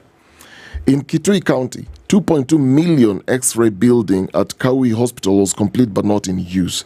The county government explained that it was awaiting installation of an X-ray machine delivered in the financial year 2017-2018 that was costing 70 million. So and we can go on and on. In Kitui County Referral Hospital, a 14.5 million oxygen plant machine was supplied in the financial year 2016-2017 but was yet to be installed and commissioned at the time of the audit, that is September 2024. We can go on and on and on and look at all these different counties. And then the question then is, beyond money that doesn't necessarily go into what it was essentially supposed to do, here's a situation where you have money that has been disbursed, equipment is in place, or a building and a structure is in place, but because either you lack somebody to operate or you don't know how to operate it, things are still in boxes, in counties. And hoarding a lot of money, and what is happening to the people, like scan and x-rays.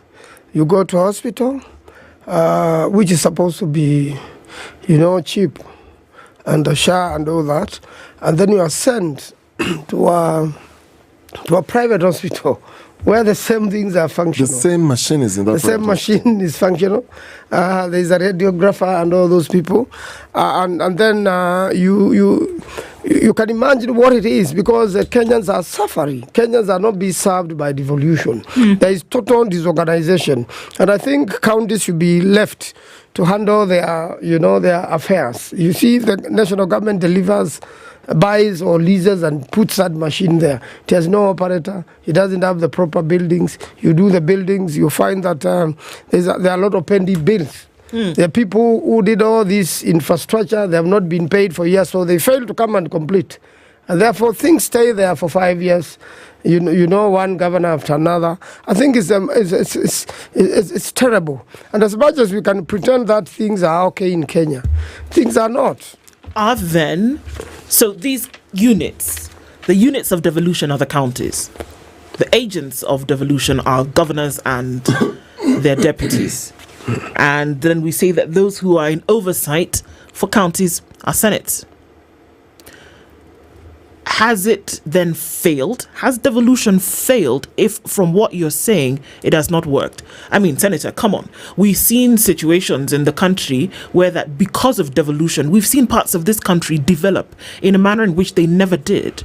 We look at some counties, look at Kwale, look at what happened in counties like Uasin Gishu, Elgeyo Marakwet, look at what happens in counties like Turkana, that because of devolution, people are, number one, able to go back to their places of origin and are able to work. There's business being done with counties. We could talk about pending bills, which we will, but at the very start, it gave an opportunity towards development that never was experienced before. Can we count? That's very true. You know, previously, the devolved units were, you know, there were. It used to happen under the minister in charge of local government. Yeah. And even that minister used to appoint, even nominate councillors, and even manage how there's going to be a mayor. And everything was wired to that particular minister of local government in Nairobi. So I want to say between before 2010 and after 2010, after governors came to the management of the counties, there's quite a big difference and a big improvement. But we are not yet there. If we assess ourselves, there is too much wastage. We need to improve to make sure. You know, I've been, you see, Senate does the oversight role. Yeah. And I've been in those counties you are mentioning. I've been to Kwale, to inspect, you know, the regulations, the delegated regulations of those counties, and I've also been to Turkana when we went Senate Mashinani. We usually do that, and we toured quite a number of projects in Turkana County, and you could see, despite the little effort to devolve, there is a big gap, and there's yet a lot to be done. There is a cooperative for fishing in Turkana, which stalled years ago, and despite there being a county government, it has not managed to get it back to what it was. The agriculture, there are a little bit of irrigation here and there, but you can see the National Irrigation Board is still holding into this project. So our governor wants to move, but he can't move. The national government is holding them. You know, agriculture is devolved. So I want to say there is a big improvement, definitely, to services. But if I were to give a percentage, I would say they have scored 30% instead of 80. That is still not A. It's not B, even a not D. C, not D. So we had 30. I'll rate it at 30 or so. But it's a much bigger improvement than what we used to do when we used to have local governments. The Deputy Governor from Orange County is Stephen Nyamweya. He joins us this morning as well. Good morning, DG. Good morning, good morning. Karibu sana. Yes, I want to apologize for being a little bit late. You know that we're using a little. Yes. The senator here has given a very little in terms of a score, in terms of what devolution has actually been able to achieve in the country. Yes. Because of certain things like corruption. So we're going to throw you into it right there and ask the question. Has then devolution become, or has it been used, a conduit for corruption that has taken corruption from where it was centered and has now funneled it to different parts of the country? Or has the other side of devolution, which Senator gives 30% for, actually been the thing that has been achieved? I think what we are seeing right now in terms of devolution in the last 13 years, corruption has been a consistent problem across this country, whether it's from the national government or the devolved systems for a while, even since the inception of this of our administration. And it has been a teething problem on development and on governance for a very long time. What you are seeing is systems at work. And the reason why I say systems at work is because the corruption that has been netted when you see the control of budget, when you see the Auditor General raising queries, it means that books are being audited and people are being held to account. And are they? Yes. Are they being held to account? Because look at the past, part of the reason why I'm saying that is look at the past 5 years. How many governors are facing corruption charges in our judicial system? The only challenge that has been is that the process is not as fast as we would want it to be. But the process, I would say the process is at work. The challenge that we have in terms of the development and in terms of the constraint, in terms of what we ought to have seen on the ground and what is being actually seen on the ground, is a situation where you find that the resources that are available at the counties are very much constrained. And so when the issue of corruption comes in, it's coupled together with the strained resources. So, for example, and I want to give a good example in so many counties, you find that so many counties use over 50% of their budget in recurrent, what you call even salaries, what you call within the recurrent side. And that becomes a challenge because then you find that only a few employees, maybe a few employees compared to the population. Because you find, for example, in Murang'a, we have 5,000 employees who are county government employees. And then you find that the people of Murang'a are 1.1 million. Same case, go to Makueni, where Senator Maanzo comes from. Maybe the number of public employees are less than 5,000. But the population of Makueni is over 700,000. Senator is going to tell you the number of that population. But then when you find to the budget and the salaries that are allocated per annum, you find that the money that goes to salaries is close to 5 billion, close to 4 billion, whereas the rest of the population now seems to share a very lean budget. And now when you translate that towards development, then and you look at the budget in its face value, then you tend to feel like maybe this money is getting lost somewhere. And that still remains to be the challenge that I would express in that regard. But money doesn't get lost. Money is taken. Yes. Money is stolen. Money is moved. Yes. By humans. Yes. And by all means, the people who do that should be held into account.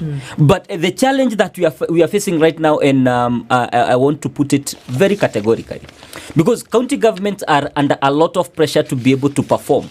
But the kind of oversight you see in county government is not the same oversight that you see in terms of the national in terms of the national government. And we have continually seen a skewed criticism of county government as opposed to national government in terms of books of account, in terms of audit, in terms of how we manage resources. And I want to challenge Senator Maanzo and the Senate here. Part of the responsibility of the Senate is to provide oversight to the counties. An oversight role. That is one of their responsibilities. The second part of their responsibility is to ensure that they are champions of county government at the national level. What I have seen senators do and what the Senate has done is to become a tribunal to judge governors each and every day. What they have not provided is structures in which that the law can be utilized to fill in the gaps. And this still remains the challenge at the Senate. For example, we have taken so many challenges to the Senate to be addressed in terms of a law, so that we can, because one of the stopgap measures that we have seen in terms of corruption is the difference, is the power struggles that you have seen in the counties, whether it's in the county assemblies, whether it's in between the governors and their deputies. But when these laws reach to the Senate are only concerned by in their oversight role when it comes to the criticism of the governor, because majority of the senators want to get into the gubernatorial seats in the coming elections, and these have created a gap into which that the lacuna of law has not been established clearly by the Senate to allow for these measures. For example, you can ask Senator Maanzo here how long it has taken for them to clearly define the roles of the deputy governors and their governors, which has created problems in the devolved units for the last 13 years. They have not yet done that. So that now you find that the challenge, you look at the scenarios in which county governments are taken through, and when you see the challenges that the county governments are facing, and it's because when the lacuna of law is not clearly established at the national level, the county government basically are dealing with laws that have stopgaps. Another example. DG, before you gave another example, so what's the challenge between the deputy governor and the governor? Yes. What challenge? The challenge that still remains is that it has clearly never been defined the roles of the deputy governors. And when you have, and I want to put it in a scenario that majority of Kenyans are going to understand, because they are political issues, others are interpersonal issues. I don't want to go to the interpersonal issues between governors and their deputies. I want to go clearly on the structural issues that exist within the county government. One, you find that the deputy governor and the governor largely come to the ballot under a single ticket. Majorly, they are major politicians from either former members of parliament or members of any other party. They have joined hands to get there. Higher, you find that part of the reasoning on how a deputy governor and a governor comes into it has a geographical indications of the counties. So that you have, for example, other counties, you want a representation from this region, another representation of this region, where you have cosmopolitan structures within counties. You find maybe a governor comes from this community, the deputy governor comes from this community, so that you can have a democratic way of representation at the county government. However, the deputy governor find themselves at the mercy of their governors in terms of all state provided functions, utilities, including their vehicles, including their fuel, including any other thing that they might utilize in that office. Why? Including responsibilities. Why? It is what that was designed as part of the within the 2010 constitution. It's the constitution states, but then that process should have been redefined by Senate. Yes. It's the job of the Senate. But DG, before Senator answers, the same constitution you're quoting, Article 179, yes, 1 and Part 5 of the Constitution states that the governor and the deputy governor are the chief executive leadership of the county. Yes. The Constitution puts those two. So it's not separating the governor and the deputy, it's the two.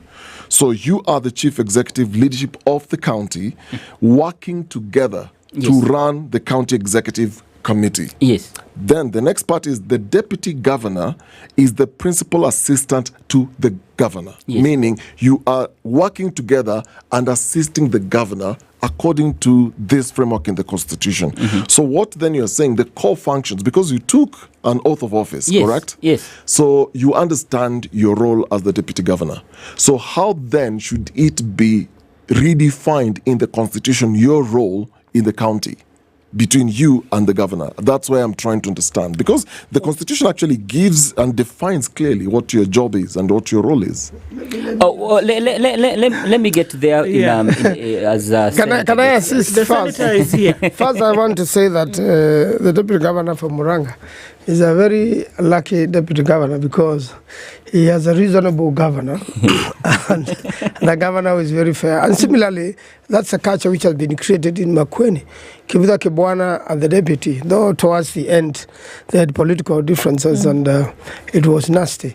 You can see Mutula Kilonzo Jr., the governor for Makueni, and the deputy governor for Makueni, who in Makueni, in fact, we do, if the governor is a man, the deputy is a lady. And the current deputy governor in Makueni, Mrs. Mulili, is a lady who was a county commissioner. She's a very experienced administrator. So you find there's a very good tie and a link between the national government in Makueni through her And also administratively, she's very helpful to Mutula, who is originally a lawyer and a senator. And there are many counties where the two go well. But there are also other counties where the governor... It's not many. Yeah. Very small percentage. Yes, I'm saying Makueni and Muranga are good examples. Yes. But there are many other counties where, in fact, you saw the case of Kisii. We had to impeach the deputy governor of Kisii. Although the reason we impeached him was more of a personal crime he committed, but it was also coupled with several other differences. You remember Siaya Orengo and the deputy? Immediately they started off. There was a big issue. And a few days, Orengo was busy doing the election petitions. The deputy governor had assumed the full role of a governor. And of course, there were differences. It also came to Senate, but he wasn't impeached. The Senate saved him and sent him back. But there has been a friction ever since. So I want to say that it depends on the two of them. The law is already there, although there has been proposals that we should define further. Because some describe it as like a husband and wife scenario, whereby, the deputies at the it's like at the balcony of the governor. It's clear examples are. Clear examples are. What is a deputy governor supposed to do with his functions if he is not given any fuel to travel, even within his own county? Are you given fuel to travel within your county? The vehicle, you are given a vehicle, a county vehicle. You are given a county vehicle. You are given a county vehicle. But is the governor giving you that, or is the county supposed to give you? You see, that's the challenge that we seem not to understand. That these two things are when the CEO provides a budget, and then the CEO is the one that adjudicates that budget. If the CEO does not provide any budget to the deputy governor, what else do you expect? Let's get this clear. Yes. The Constitution, the Counties Act, actually provide for these things that we're talking about very clearly. That it is to the deputy governor, because remember, these are agents of devolution. We are saying that the agents of devolution, to make devolution come to life in the counties, are the governor and the deputy governor. Yes. It doesn't say the governor will then decide when and which functions the deputy governor then can operate within. It's very clear. Yes. And they've said that it is these two agents who are responsible for this. Under what circumstances then does it change until the point that Senate is now being asked, make the law? The law is there. It's very clear in terms of what should happen. Let me give you another example. You remember Machakos, Mutua and his deputy Kiala, those days. It even came to Senate. And the Senate sent him back. But when he got back, he was now no longer, he had just an office and a newspaper and nothing else. No car. And no work for 5 good years. That did happen in Machakos County during the reign of Mutua. So it's true, but it's sometimes also some deputy governors also want to outshine the governor. And remember, should something happen to the governor, the deputy immediately becomes the governor. No, that is where I tend to differ. What do you differ? The reason why I tend to differ is because part of that reasoning is based on an unrealistic and unproven mechanism. Because I want to ask Senator Maanzo here. He has been in politics for a while. Yes. And politics, most of the times you indicate by the value of influence for someone to become a deputy governor. The only time that a deputy governor becomes a governor without going through an election is through impeachment. But largely, what has happened within the last 13 years, ask yourself how many deputy governors have become governors through way of impeachment. Only 2. The case of Meru, the other day, yes, and the case of Waitito in the previous term. Ask yourself, how many deputy governors since 2013 have beaten out their governors in a general election, so that reasoning makes sense? None of them. Ask yourself, how many have gone to become governors from their previous administration Only one. So, are we essentially saying that there's no need for deputy governor? No, what we are saying is, is not the challenge that we have seen here is the fear that comes from the office of the deputy governor. Let me ask. It's the same challenge that you saw with the deputy president and the president. Allow me to ask it differently.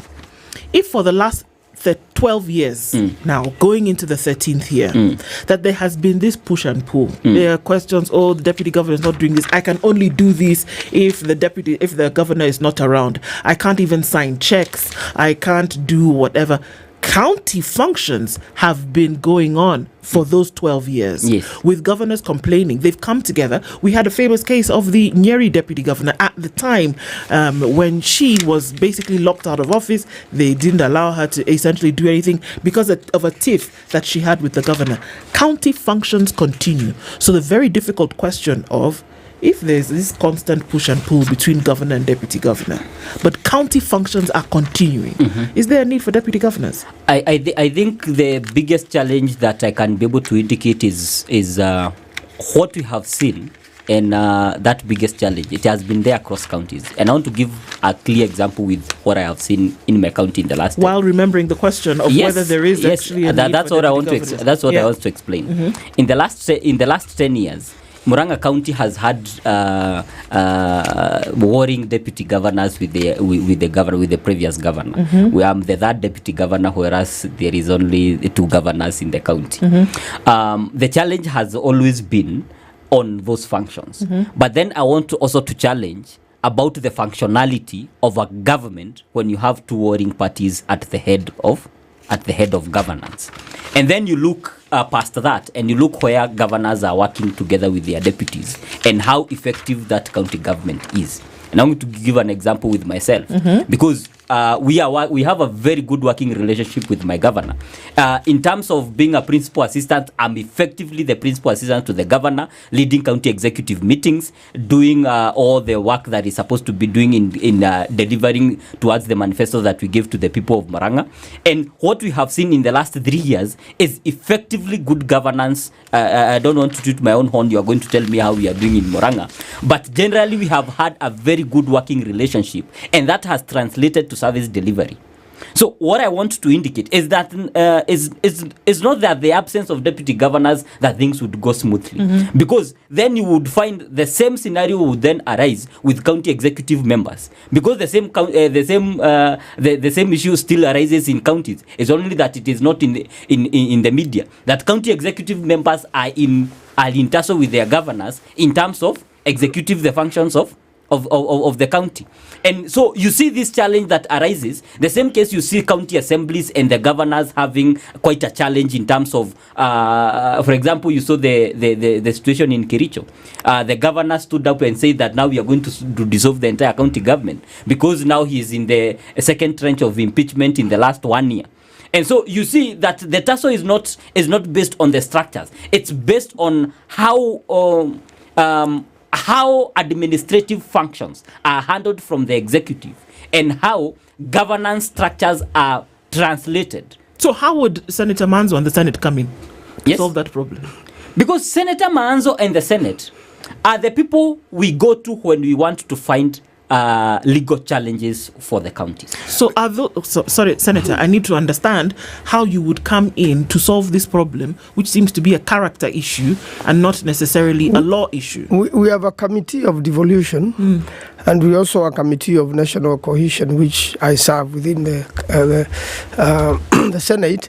And it is the committee of devolution now which goes and sits down with a certain county which has issues either between the governor and the deputy or between the governor and the executive or the governor and the assembly. And it is headed for, it's headed by elderly men, who really help resolve issues. And it has worked very well. I know the Senator for Siaya, Oburu Odinga, sits there, and the Senator for Wajir. They are able to help. And it happens, it gets very busy at times, that particular committee of devolution, sorting out issues like this. But when they become a little bit rough, then you find The deputy governor issue has now been brought to the Senate either for axing or impeachment. And then you have seen, I told you the case of Machakos, the Mutua and his deputy Kiala came, and the Kiala was sent back. In Kisi, you saw between Governor Simba Arati and the deputy went home. And you have seen it in Siaya, between Orengo and the deputy was sent back. You know, he was saved by the full house of Senate, but there was also a political interference that time. The older senators came out in large numbers to save him.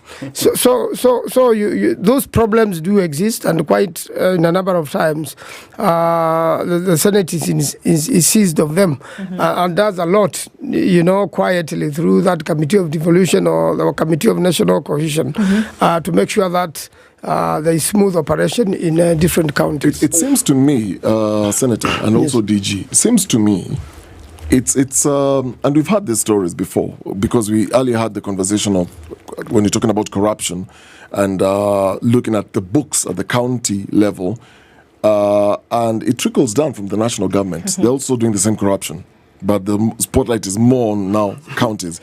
It seems to me the power play is also equally the same with the national government, because there was a time we were told the former president Uhuru Kenyatta couldn't work with his former Ruto, because Ruto for some reason was outshining him, and there were all these political issues.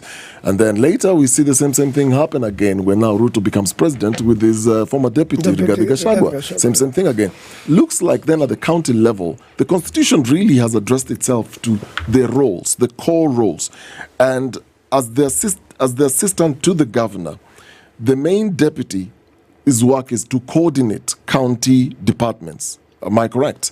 And this includes projects and service delivery. Yes. What then this means is the deputy governor will obviously be meeting with the people and the personnel that works around these departments, and go to the fields where they're meeting people around these projects. And then the second thing is representing then the governor at official functions. So the first bit is acts as the governor's main deputy in coordinating all these things. The second is may represent then the governor at official functions, including public events. Yes. So now here is where it's a question of ego, it's a question of lacking the will. The constitution has addressed itself, but there's a question of ego, a question of character, and a question of power play.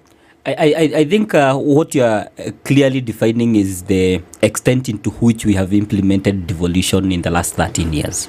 And it requires both a political goodwill on all elected leaders across the country for service delivery. Because from where I sit, this power play has continued even at the national level, even when it comes to execution of budget and even appropriating monies for the counties. And Senator Manzo is going to tell you here that the counties clearly need resources for the purpose of development. But what we have clearly seen, and I'm going to look at the devolved functions. You see, we have a devolved function in agriculture. And then when you go to Schedule 4, what remains in the national government is agricultural policy. But then you find that the budget of the Ministry of Agriculture at the national level is almost 3 times the combined budget of agriculture in all 47 counties. Same case in health. Same case in any other function that is devolved. Then you ask yourself, where is these resources remaining at the national level and not at the county to do the devolved function? Because, do you ask? Yes. I have told you that. Yes. Do you ask? Why don't that's the work of the Senate. That's the work of the Senate. Because they are the people who should be fighting for this thing. Because by the time, for example, the governors have been reduced to go to court for the purpose of allocations. We are going to court as a council of governors for the purpose of those allocations. But when we are having the conversation about the budget at the Senate level, the senators, for example, in the last budget, when we are making the last budget, there are several items that made the governors go to court. One of them was based on issuance of bursaries. The second was on issue of road maintenance levy, and some of those issues. The road maintenance levy, the court pronounced itself. But then you find that the controller of budget can unilaterally create a memo and say the county governments cannot provide for bursaries. And to some extent, saying that secondary schools and tertiary institutions belong towards the national government functions. Okay. It's fine. So, but the bursaries are usually not provided to those institutions. They are provided to the people as part of social welfare of the counties. Is it fair to say, Senator, then that devolution is punching below its weight because the budget making and law making bodies are not doing their job? Yes. As the senator, would you say that that's the case? Devolution not reaching its full potential. Yes. Or even, you remember you gave it 30%, not even reaching 50% because lawmaking, oversight, budget making bodies, parliament is not doing its job. What has happened is that particular issue is before the Supreme Court now for advice.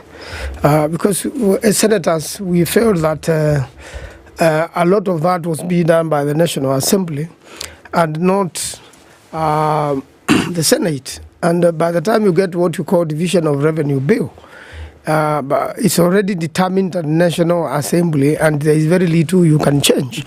And when it comes to allocating monies to the counties, it's more determined by the national government and National Assembly than by the Senate. And that's matter now. Right now, it's being canvassed at the Supreme Court, and I hope very soon we'll get a way forward in it. You remember there was a mediation committee to try to mediate the monies which should be added to the counties. And truly, to say, the counties are underfunded by the budget. That is very true. We are not even at the constitutional threshold.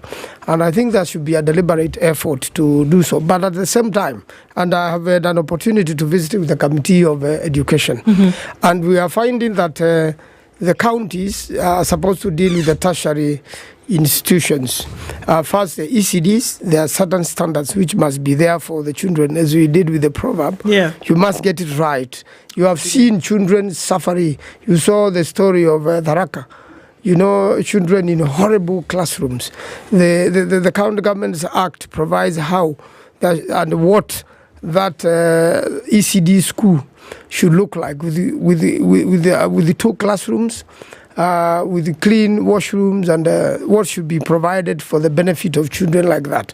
And that's their budget for education. Then the post-secondary training, the colleges which they have, TVETs, and these TVETs, they are certain to have a certain infrastructure, and apparently they are very expensive, even to teach somebody welding, because you have to buy the material as a county, and then you have to use electricity, and you have to have facilities for that. But then when now you go and fund a secondary school bursary, which is a matter of national government, and where the Ministry of Education has such bursaries, and then be through CDF as also bursaries. Then you come and scoop another big chunk from the county's money to fund a national function. That has been a source of conflict, and we are working on it to make sure that also the devolved units, the counties, do the ECDs the way they are supposed to be done by law, and then proceed to make sure the tertiary colleges, which is very important training, you know things like electricians, the counties can generate a lot of these people who are very useful in the construction industry, and in fact are very well paid worldwide. Here in Kenya is one of that, nobody values a plumber, but a plumber is paid very well in London. Just to connect that water. It's very interesting. So that is going on. That's happening. And issues have been raised as to whether they should pay bursary for kids going to secondary school, because that bursary is there in CDF. You find the governor has given bursary to the same child who has been given by CDF, who has been given by national government, who has been given by corporate social responsibility by banks, cooperative bank. Do this. So there's a way we need to deal with the bursary issue to make sure it comes from one kitty and takes care of the disadvantaged children. You know the bursary issue is just one issue, and I would want when the Senate really interrogates what devolution means in each and every step, they should ask more concrete questions. For example, that is just one of them that they are asking to the counties why we are funding tertiary, secondary and tertiary institutions in terms of bursaries. But then they should also, in the same breath, ask the national government why it's funding hospitals at level 4 instead of providing that money. If the money is available for equipping, then why is the president the one to determine which level 4 hospital, which clearly a county government function, should get which machine, whether it's an X-ray, a CT scan. At the same breath, why is the national government involving itself in terms of vaccination, which is clearly veterinary services are county government functions? If they have the resources, then why is the Senate not asking the national government these questions? Why are they not utilizing? In the same breath, we have institutions that are supposed to serve both the national and the county government that are serving only the national government and forgetting that they are also to serve the county government. And what they do is lecture the county government on their functions. One of them is the controller of budget. The controller of budget is the one that passes each and every budget that goes, is the one that signs that the budget that goes towards the Ministry of Agriculture for veterinary services. But when the same vote line that comes from the county in terms of bursaries, he says, now this does not, it shouldn't go to the counties, should not pay these bursaries. But then in the same breath, he approves what is a devolved function at the national level instead of saying that this should not be effectively taken. Look at the National Treasury. The National Treasury, in its funding model and how it releases the trenches of money, the first charge that you see from the National Treasury is funding ministries, funding the executive at the national level. But the counties has to wait months and months for their disbursements to come. My question then is this devolution conference just pomp, color and fanfare and lacking of these serious conversations? Because this is not the first time this thing has come up. Yes. Every year, we've had a series of these conferences where all the stakeholders, the line ministries, Spice up your life and addresses himself to the governors. Are these conversations held behind the scenes, away from the full glare of cameras and the microphones, or is it just a fanfare? They don't happen. They don't happen, so and I'm going to tell you that they don't happen. So this devolution is just fanfare. I'm telling you because in the same breath that you're going to see the executive at the national level in the devolution conference today, you're going to see them in the next 3 days making speeches and making speeches and making speeches. I want you to ask within the next 1 month, how many counties are going to receive their share capitation, which we have that since March. Murang'a County is owed almost 200 million. Yet, you see the PS pronouncing herself the other week that level 2s and level 3s are supposed to be free. Where are we supposed to get medicine and to actually even pay for even a single equipment of non-farms when even the funds that are supposed to fund that level are not available? We have debts at the national government at that level. Ask the counties. And this is the conversation, because look even at the development structures that we have. If the executive at the national level wants to meet the people, they are using county government functions to do it. And instead of using that funds to bring to the counties, then you find yourself that now even the revenue generating streams, for example, the markets that are being done, were supposed to be taken over by the national government, not only in construction, but also in collecting revenue. Looking at these issues, there are many that obviously are on ground. There is a plethora of issues when we get from the ambience or lack of it between deputy governors and the governors. When we look at monies that should leave the central government and come to counties, the oversight role that Senate plays, and then everybody, conferencing in one place to have this 5-day conference every year, are we seeing that there is a need, or rather that we're seeing that there is action direct towards making sure that the spirit of devolution that was envisioned in the Constitution is actually playing out, Senator? Well, I want to say that when you look at the program of the current devolution conference, none of these issues are poking out. The conference is supposed to deal with issues related to devolution. And that's the time when the national government meets the county government. They must face each other at that conference. And what's supposed to go to the counties is given to the counties. Otherwise, what we have in the country now are weakened institutions. We have weakened county governments. We have weakened National Assembly. We have weakened Senate. And we have a lot of unaddressed problems, which somebody is just sweeping under the carpet and making sure that devolution, stalls or is not really achieved as required by the law. I will call it like a lack of political goodwill. If there's political goodwill, the counties will function. But at the same time, lack of, proper fighting of corruption. The biggest problem of this country is corruption at national level, which has now been devolved, and our taxes are being looted left, right, and center. And there's no teeth to bite, and make sure that those who have looted the counties are forced to return the money. It's really, as you call it, funfair. This devolution conference is just going to be funfair. Waste of money, time, resources. I think we have to have a very candid conversation about the state of devolution. Yes. Because, and I want to urge every senator and every governor and every member of county executive who are having conversation at the Council of Governors. It's necessary. Devolution left to do right.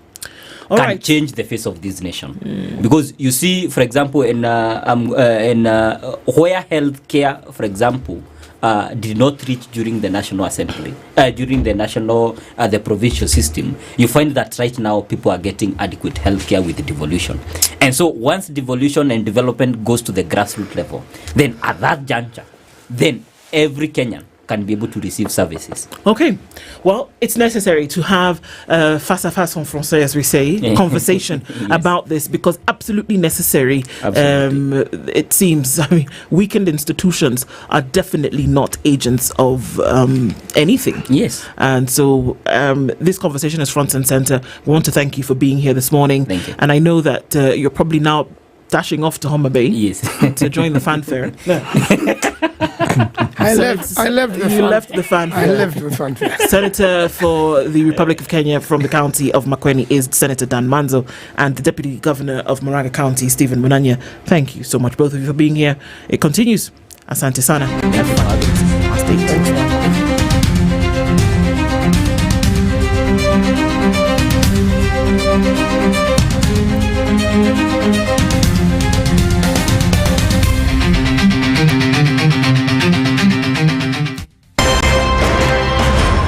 Waliletea fujo Moi mpaka wakapata cooperation. Wakakuja wakasumbua Kibaki mpaka wakachukua nusu mkate. Wamekuja wakazungusha Uhuru hapo mpaka wakaenda na handshake, program yetu ikapotea, BBI ikaendelea, tukazama, tukaingia kwa madeni. Sasa mimi nimewaambia, hii serikali mimi nawaambia hii serikali ni ya mahasla. Hakuna nusu mkate, hakuna handshake, hakuna hiyo borojo. Jana nimeona wale wazee tulishinda. Ati hiyo mzee akisema ati he will not be coerced or intimidated to joining our government. Wewe mzee sikia. We have no business within our government. Hatuna haja na hatugojei wewe. We are not looking for you and we have no time. Stop saying that people can force you to come to this government. Forget about being forced or coerced. We are not interested because sisi tuko na kazi ya kufanya.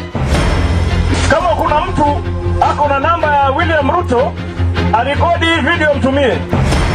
Maisha yangu tangu nizaliwe sijawahi kuona mtu muongo, mfisadi, baradhuli, dhabdhabina kama William Samoei Ruto. Mimi Hassan Joho nikitaka kuongea, mimi I don't even dream of engaging with them. Ati huyu akitaka aje ongee sio na mimi niongee na Ruto nini? Mimi nikamtafute atanipa nini? Wilbaro. I wonder. Nilipeleka Wilbaro mimi la kimtaani la kucheza nalo zamani. We have a choice to reject over 60% of these names or give President Ruto his skunk. Apart from a few individuals who are not even more than 8, the rest are incompetent, unqualified, have integrity issues, are people who cannot deliver this country from where it is to the next level that we want the country to move in. A few moments later.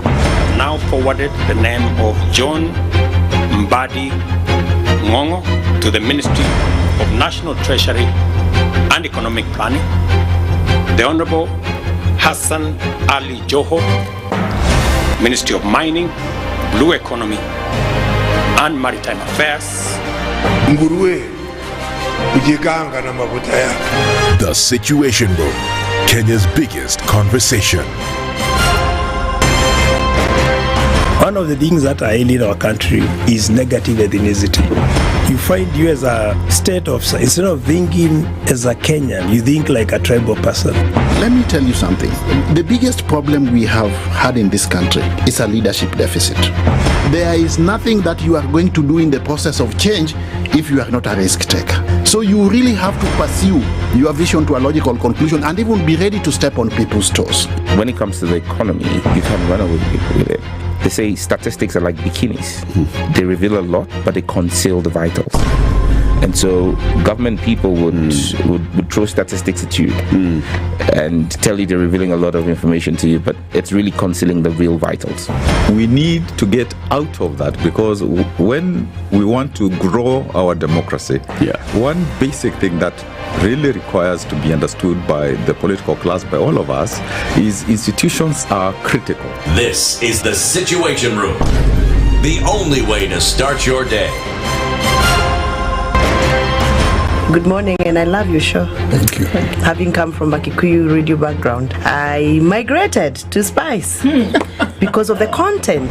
I was born in a slum, but somehow I got a break in life. So sometimes when you see the sweating coming out because of the passion and whatever it is, behind the noise, there are people, and we share the same umbilical cord.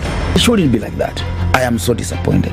We used to tell Honorable Raila Amolo Odinga that he's doing politics of conmanship, and even President Uhuru Kenyatta, serikali hii ndio iko na conmanship ya hali ya juu. You cannot promise people that you reduce tax, then you double.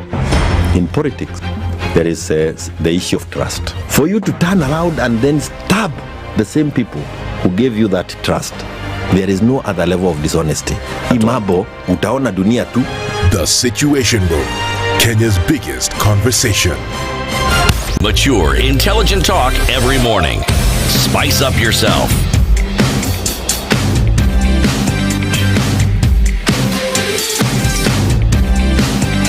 Mornings done right.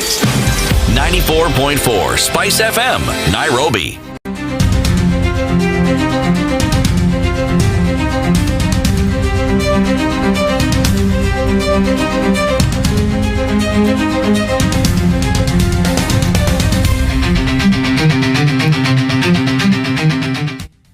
At 10 minutes after 8 o'clock, Devolution 2025, the conference taking off in Homa Bay this morning officially. And we're asking questions this morning about devolution at 12 years into it. What does it look like today? And that continues our conversation this morning at 8, getting you into a little bit of some of that as we go through. Dennis, whether we're here in Nairobi or in Homa Bay, we're connected. Yes, we are connected, and it's very, very easy. This August, you have a very, very good deal from Safaricom, giving you Safaricom Home Fiber Internet connection, where you enjoy up double the speeds at 25% discount on any of the plans of your choosing. So you've got bronze, silver, gold, and diamond plans. The welcome package obviously comes with a free router and free installation. Whether you're in Homa Bay, you're in Nairobi, you're in Malindi, you're in Tana River, all this comes for free. Over 10,000 technicians countrywide to help you get sorted. So stay connected with reliable fast home internet, whether you're gaming, streaming videos, online working, or high-speed web browsing. Simply dial star 400 hash or visit my Safaricom app to get connected today. This offer is valid to new customers only. New customers only, and runs from, started from the 1st of August to the 31st of August this year. Feels good to be home with Safaricom Home Fiber. Absolutely feels good to be home, and you can connect where you are in other parts of the country as well. You know, it keeps a lot of people up at night, rather. The idea that everything they've built could be lost, whether through poor advice, whether it's a market downturn. And that's why wealth preservation and risk management are key pillars that Standard Chartered Priority Banking. So you need to ask yourself the question, will you allow these experts to guide you? They can protect you from your assets loss or your market fluctuations, economic shocks, and unexpected risks. All of this can happen, and you would then asking yourself, how do I take care of myself? Well, add to all of that the experience that they have in their specialized investment investment advice and portfolio management, and you've got a recipe for building sustainable long-term wealth. And for those who actually ask the questions and are saying, what then do we do when we're overwhelmed by endless options from real estate to international investments, you get expert help to optimize decision making, that you don't have to worry about what is going to happen, because these folks are there essentially to hold your hand. It's about growing wisely and with clarity. Your path to smart, protected and informed wealth starts with one email: wealth.ke@sc.com. Always remembering that this is your time. And that's what we do with Safaricom. So all eyes are on Homa Bay, but more importantly, all eyes are on county governments. All eyes are on devolution, asking questions about what has been happening over the last 12 years. And to help us further along this conversation this morning is Philip Kisia, who is a policy and governance expert. Good morning, Bwana Kisia. Good morning. How are you? Very well, thank you. It's been a while. It has been a while. Right. Good to see you, and thank you for joining us this morning. Thank you. Also joined by Professor Peter Kagwanja, who is the CEO of the Africa Policy Institute, joining us again this morning. Good morning. Good morning. How are you doing? I'm well. How are you? I am well. Good to see you. You seem to have 26 hours in your day. I try to. You try to? I try to, yes. Well done on making that work. So we're getting into... We're getting into a conversation, and really quickly, we want to take our proverb that comes in from Botswana this morning. The Tswana people say that essentially the best time, or rather, if you want to straighten a tree rather is straightened while it is still young. A tree is straightened while it is still young. Let's start with you, Prof. Which is the same as you cannot teach an old dog new tricks. Yeah, it's simply meaning that it is at the inception that you get things done. It's not when things are advanced. It applies generally to many situations. If you want to nip cancer, you nip when it is at the earliest stage.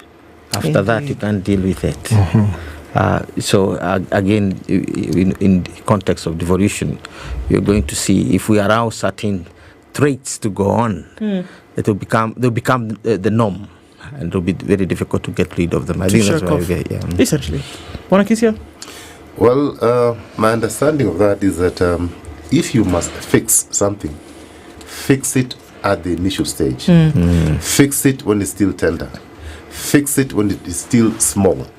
Don't wait until a guy is on the 7th floor and you think you can change the way the fellow thinks. Try and nurture that person, that child, at very, very early stages. So in the context of devolution, we are doing the 3rd cycle, and if we've not got it right, we shall never get it right. There you go. Fix it at the beginning is essentially what we're looking at. All right, we're going to have a conversation into devolution this morning. Obviously, all roads led to Homa Bay, and everybody's there dancing up a storm, essentially. But then as that clears, the question is, what is left behind, and how are we dealing with that? Those are conversations that we'll have. We want to take a quick nip to Homa Bay. Our reporter Daniel Karaoke is on the ground. We want to hear what's going on there this morning, even as we get into that conversation. And we'll just take a quick situation report from him and then see what is going on with that. Daniel, good morning. Hi, thank you very much, and you have said it right. We are in Homa Bay County. This is the venue for the 9th Devolution Conference. The event is taking place at Homa Bay High School, and the event is expected, or rather the conference is expected to be officially opened by President William Ruto today, Wednesday. President Ruto arrived here in Homa Bay yesterday, Tuesday, and met with the various groups, among them women groups here in Homa Bay County, and today we expect that he is going to be officially opening this conference. It is the 12th year of the devolution since its inception after the 2010 constitution, and it was a beehive of activities yesterday as various final touches could be seen here and there as preparation for this conference were going on.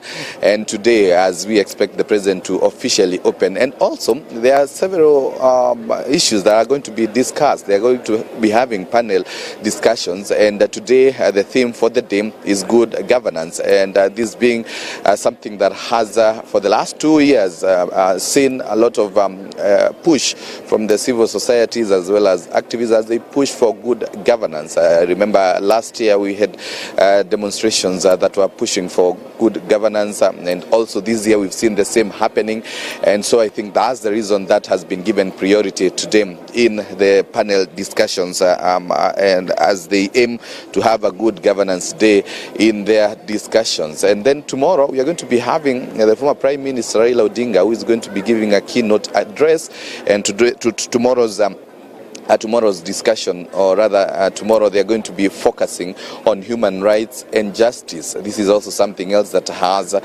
been of essence to Kenyans for the last 2 years, and major focus will be on that as human rights and justice tomorrow, as the Prime Minister, former Prime Minister, will be making his keynote address, and they are going to mainstream on socio-economic, political, civil and cultural rights in their panel discussions tomorrow, when that discussion is going to be going on. And also they are going to be trying to reflect on the challenges that Kenyans have been undergoing on matters to do with human rights and justice. Remember, the government has been on the receiving end on matters to do with human rights, as we have seen the activists pushing for government to take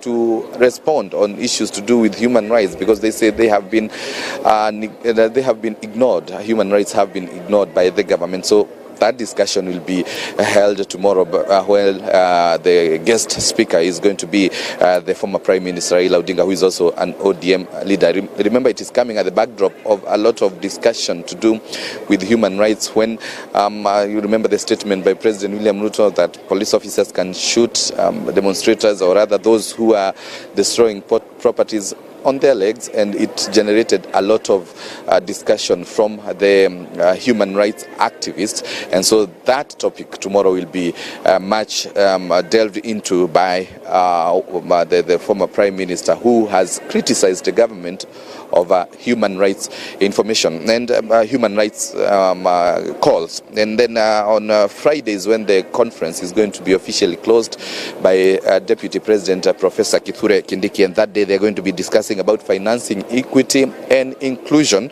That's on Friday, as they aim to finance equity and inclusion to trigger candid conversations concerning the matters to do with allocation of resources. This is again something that has been major in the call by the governors to have resources allocated equally and in an equitable manner. So this again will be held, the panel discussion, or rather the discussions will be conducted on Friday, where the Deputy President is going to be officially closing this conference, the 9th Devolution conference that is taking place here in Homa Bay. Well, we'll be here to keep the viewer updated in all our subsequent bulletins, and of course when the event officially is opened, we'll also keep the viewer updated. But for now, I want to hand it back to you in studio.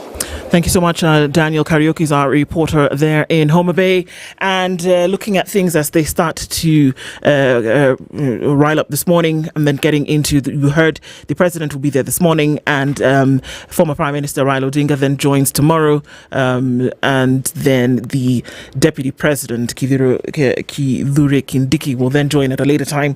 But it seems that is where the focus and attention is, and not on the issues around devolution. Thanks again, Daniel, for that. We'll patch back in with you later and see how things are open up into discussions.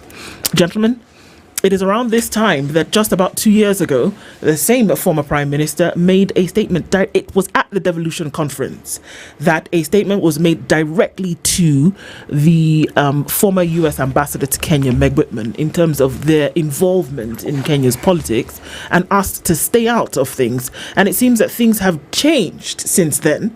But even as we look at what devolution is supposed to achieve, who the agents of devolution are, a quick statement from both of you as we get into this conversation. We'll start off with you, Bonakisia. Are we seeing that devolution has achieved what it was meant to achieve when it was envisioned in the Constitution 2010?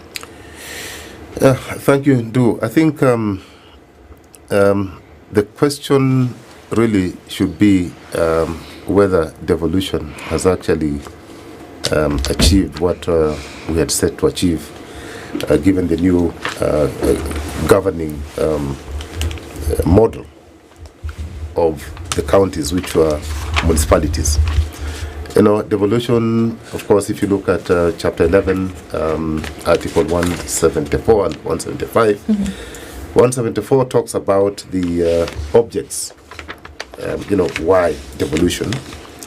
We were supposed to promote democratic principles and accountable ways of exercising power, to foster national unity, while recognizing diversity, exercising power, to ensure that we enhance participation of the people at the ground level, recognizing the rights of our communities, and so on and so forth. And then, of course, all that was principled on the basis of democratic practices and separation of power. So the devolved units were supposed to be independent of the center of the national government, but work interdependently.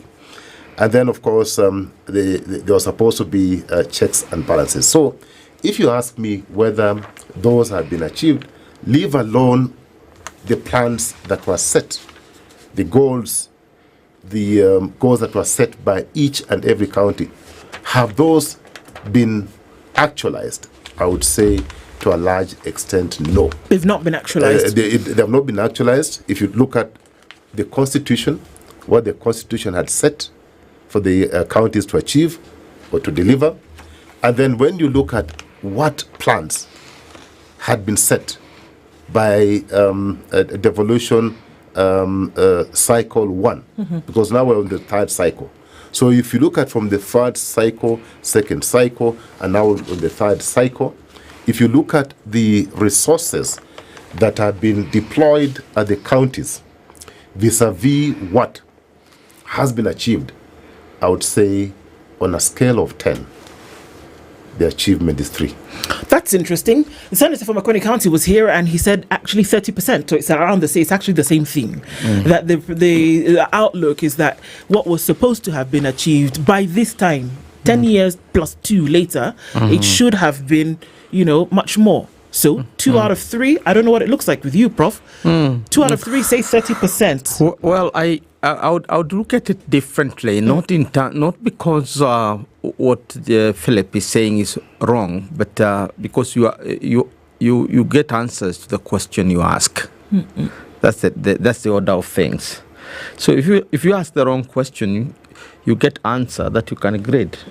Remember, Dennis, I was teaching one of the classes of philosophy, and then I set an exam, and I asked, critically assess the role of Prophet Hosea. And the young man had not read anything to do with Hosea. So he brilliantly wrote at the top of the page, far be it from me to criticize a prophet of God. I shall instead write about King David. Now, what was I supposed to grade? You asked the question. Yeah, because now, so in this case, I'm asking, do we as Kenyans understand what devolution was meant to do so that we can start grading it? Because each one of us is behaving like the proverb bride, 5 bride men who touch the elephant at different pots. and each one of them described the elephant as what According they to their touched. experience. What part of the elephant they touched. Whether it's the leg, it's the tail, it's the belly, and so on. That's how they described it. So devolution was a very, very unique intervention at a time when our country was in a very, very bad way. We are talking about 2008. We've just come from a very vicious situation where we were actually teetering on the edge of a civil war, and whose foot end we're not sure of. And therefore, when you look at it that way, then you ask, what is it that we had in mind? Because I remember I did the battles at every boardroom at that time. And the reason, and the boardrooms of political party, PNU, the political parties, ODM, we battled it out with William Ruto and the other side of the aisle. All the divides in the Republic, I remember us battling it out with the late Oren Timama over the same. So the problem at that time was ethnic consciousness. It was too deep, and it was dividing the nation. So the urgent agenda of the time was to unite a nation. That's it. And how do you unite a nation? By listening to the grievances of the people. The grievances of the people are centralization of power and resources is the one that is killing us. I remember one lady from Western Kenya who was teaching with me earlier saying that this time the tree must move with its fruits. They're saying, meaning the country was seen as a big tree that has fruits. So the tree is now in Mount Kenya. If it moves to Western Kenya, it must move with its fruits. If it moves to the coast, it must move with its fruits. And I thought that was a very interesting idiom. So, devolution came to reassert the unity of the nation, at the same time recognizing its diversity. And how do you do that? You add ideologies like Majimboism, because that was the dominant ideology of the time, where ethnic groups are conceived as armies that are battle armed. Armed, dressed for war, and therefore we needed to recognize ethnic communities, and that is in the Constitution, the diversity of the Republic. And how do you dramatize the diversity of the Republic? Through devolution. So let us never forget that was the main agenda of devolution. People are assessing, devolution as it is not delivering, it is too small for this, it is too this. That was not the original agenda. The second thing, and most important, was to bring development to the grassroots. Because the main problem we had that time is what we are calling the imperial presidency. And the imperial presidency would control the resources, and somebody would say that, Sia Sambaya, my Sambaya. So if you drove from Nairobi to Rodwa, as I did, you would look at the areas which are government and which are not government. I would drive all the way from Nairobi to Nakuru. You get a lot of potholes along the way. Then you get a whole stretch with good tarmac. You enter Kitale, and you're going that way. The road is almost like a garden. So in short, the idea was to bring development from the grassroots. And that was the whole idea of sharing resources and pushing them down to the grassroots. Two, it was also to promote social justice. Social justice, whereby we are talking about inclusivity, and that's why we created the so-called equalization fund, which is 0.5% of our resources. And therefore, we need to conceive it as that. As one, it is supposed to bring unity to our country. Two, it is supposed to take development to the grassroots. And three, it is supposed to promote social justice. Has it done those things? I think to the best of the ability of my ability in terms of pushing resources to the grassroots, that it has, because it is by law that you have to push resources. And that has been the debate as to whether the central government or the national government is willing to push resources to the grassroots and to all the grassroots equitably. But does it give it a choice? If we're saying that this has been enshrined in the country's most supreme law, that it's not a matter of whether they're ready to or whether they want to, that they're bound to. That is the point. But you see, bound to does not mean that they are willing. Because there are always, when we talk about tariff barriers and other non-tariff barriers in the language of trade, we are talking about putting handles in the way of what is supposed to be done by law, but you are not doing it, right? So you put handles, and that's why what killed devolution in the 1960s, and that is what is harboring devolution now. So when you say devolution is not working, the question is it not working because it's a bad system or was badly conceived, or is it not working because it's the threatening the power that be? Because we are oscillating between those who think that Kenya is stronger when we are at an imperial presidency, and those who think that Kenya is stronger when the grassroots blossom like the proverbial 1,000 flowers. Yes. So these are the two angles. But my question, Kisia, listening to this, because he's broken down the spirit, in not so many words, of why then we have devolution. But seems to me, because I was alive during the clamor to get this thing in place, and years later, it seems to me, when first we're dealing with the issue of ethnicity that then led for us to say, look, let's put all our differences aside and let's decentralize government so that then each part of this country feels there's development getting to their regions.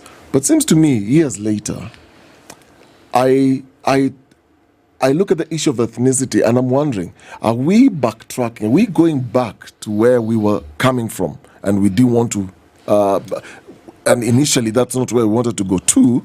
When we talk about development, then again it seems to me that we are almost courting, and we see a lot of governors courting themselves around the president, who is, in this conversation, the figurehead of the central government. And it almost feels like if you're not then aligned with the president or going to State House, the fruits that Prof was talking about with going with the tree, you will miss. You will miss having the tree and you will miss the fruits, because if you are not looking like you are aligning, development is not coming to your area. And case in point, this devolution conference is being held in Homa Bay. Homa Bay has been the center of news lately because of a lot of, well, the good, the bad, and the ugly. But a lot of movement towards the western part of this country appears to be like that's where the fruits are going and that's where the tree is. Kisia. I think, Dennis, you've said it quite well. And if I've understood you, you're wondering whether there's actually a difference between the old system of governance and the new system. Now, we call it new because it's what we currently have. So you're comparing the two. First of all, some of the things and the actions by our governors are taking us backwards. Because when we agreed to move forward and we said and we allowed to have a devolved system, was to make sure that the counties were independent, but at the same time were able to interrelate, work together with the national government for the sake of not just national unity, but in promoting development and social justice. We were also supposed to have dealt with the issues of ethnicity. So if we have devolved on paper, both in terms of functionality and in terms of resources. And remember, resources, most of the times we confuse resources and limit resources to just money. Okay? They are all the other resources that have been devolved. For example, the county governments were, all the assets, machinery, were transferred to them. Land, buildings, those are resources, were transferred to them. Okay? All those things that were in the municipality councils or the cities were devolved to or rather transferred to the national government. And therefore, you would have expected that the current system of governing our country and based on the county governments should be better than what we had before. Because you are independent in terms of the resources that you are collecting locally, that is money, and other resources that you're managing are yours, okay, own source revenue. Then you have, by the constitution determines what the counties should get from the national government. The national government collects taxes from the people of Kenya, and the sharing formula is also clearly defined. So there is nowhere, if you read the constitution, where the governors and the president are supposed to be in bed. It's not a love affair. The work is cut out very clearly in the constitution. The functions of the counties are spelled out in the constitution, and the national government, which is headed by a president, has its own mandate. Therefore, on that score, Dennis, I think we have failed flat on our feet. We would have done better. And that's why the Constitution talks about, interrelations. You can relate. We live in one country. You cannot completely live independent or act independent of the other one. Okay? At least to some extent. Now, when you talk about, it was also supposed to have cured the issue of ethnicity. Okay? That although we recognize diversity, that Prof comes from Moranga. I'm born in Nairobi. Okay? Raised in Nairobi. But I have my roots in Vihiga. I have actually moved to Trans Nzoia. That's where now I currently live. That's what I call home. So the boundaries of Kenya, although we recognize that there are counties which are independent, but we are all under one territorial jurisdiction. So has it cured ethnicity? Dennis, it has not. In fact, I think it has made it worse. If you look at the Auditor General's report, it is so clear that you find a county that, all the jobs are actually taken up by the people who come from that particular county.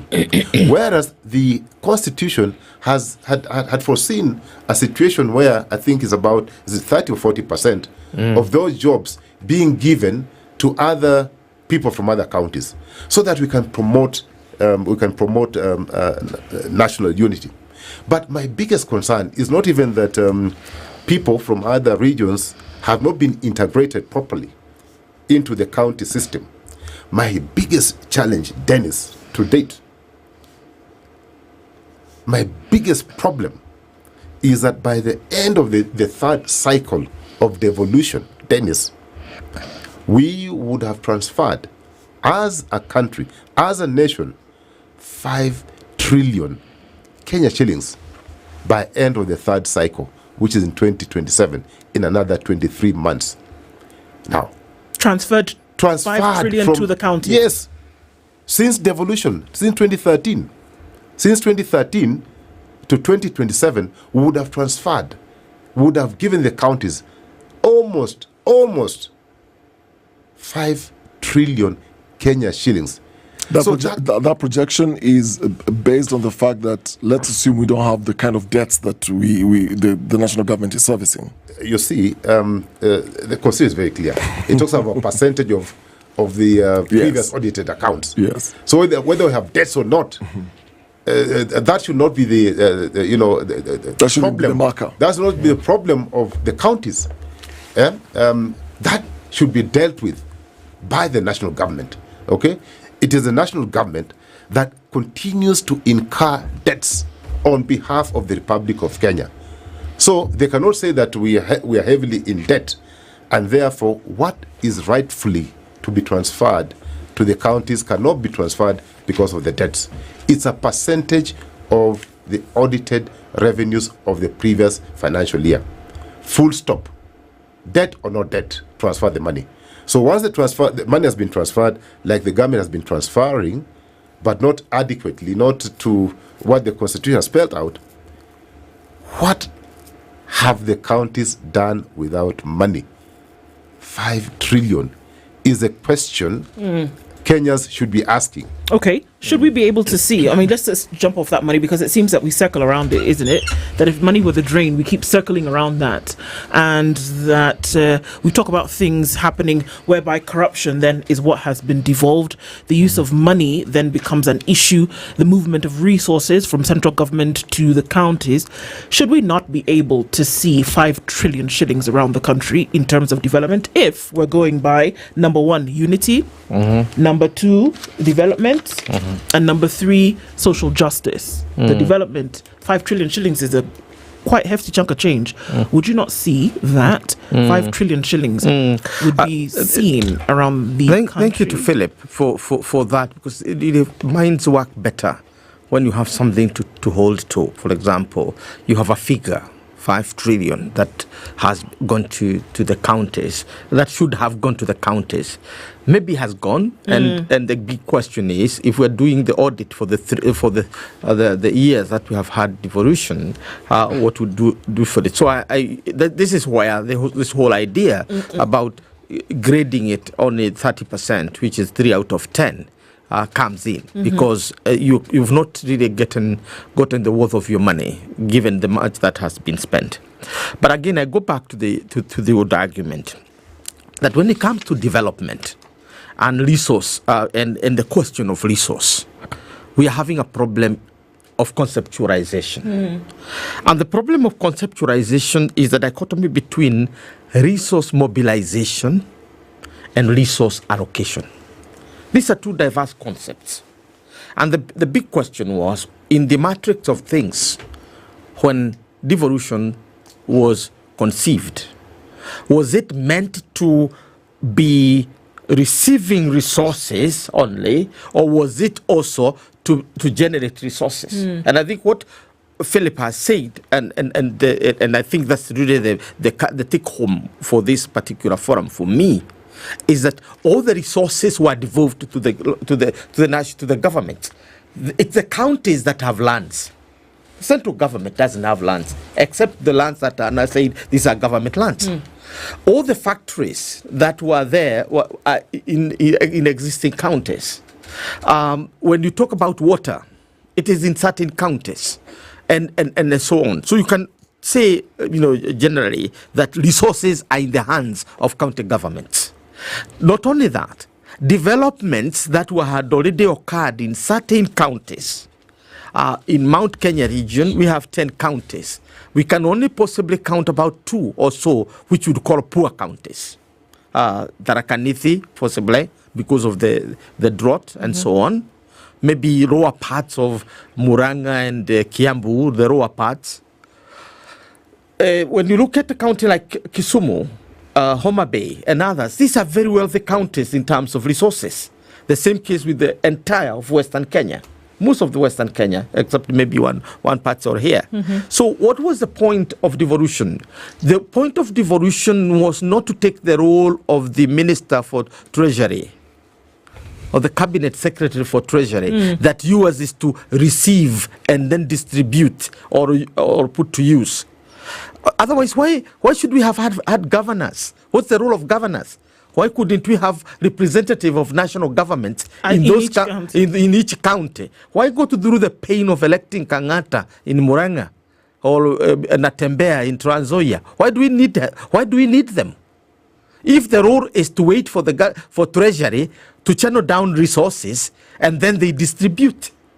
So I would be one who would be calling for the dissolution of the whole thing of the governor, and then we bring people who are financially trained to distribute resources to usable sectors. So, sorry, Prof. Essentially, what you're saying is that the role of governors are playing the role of a diversionary agent? They are playing the role that they are not supposed to play.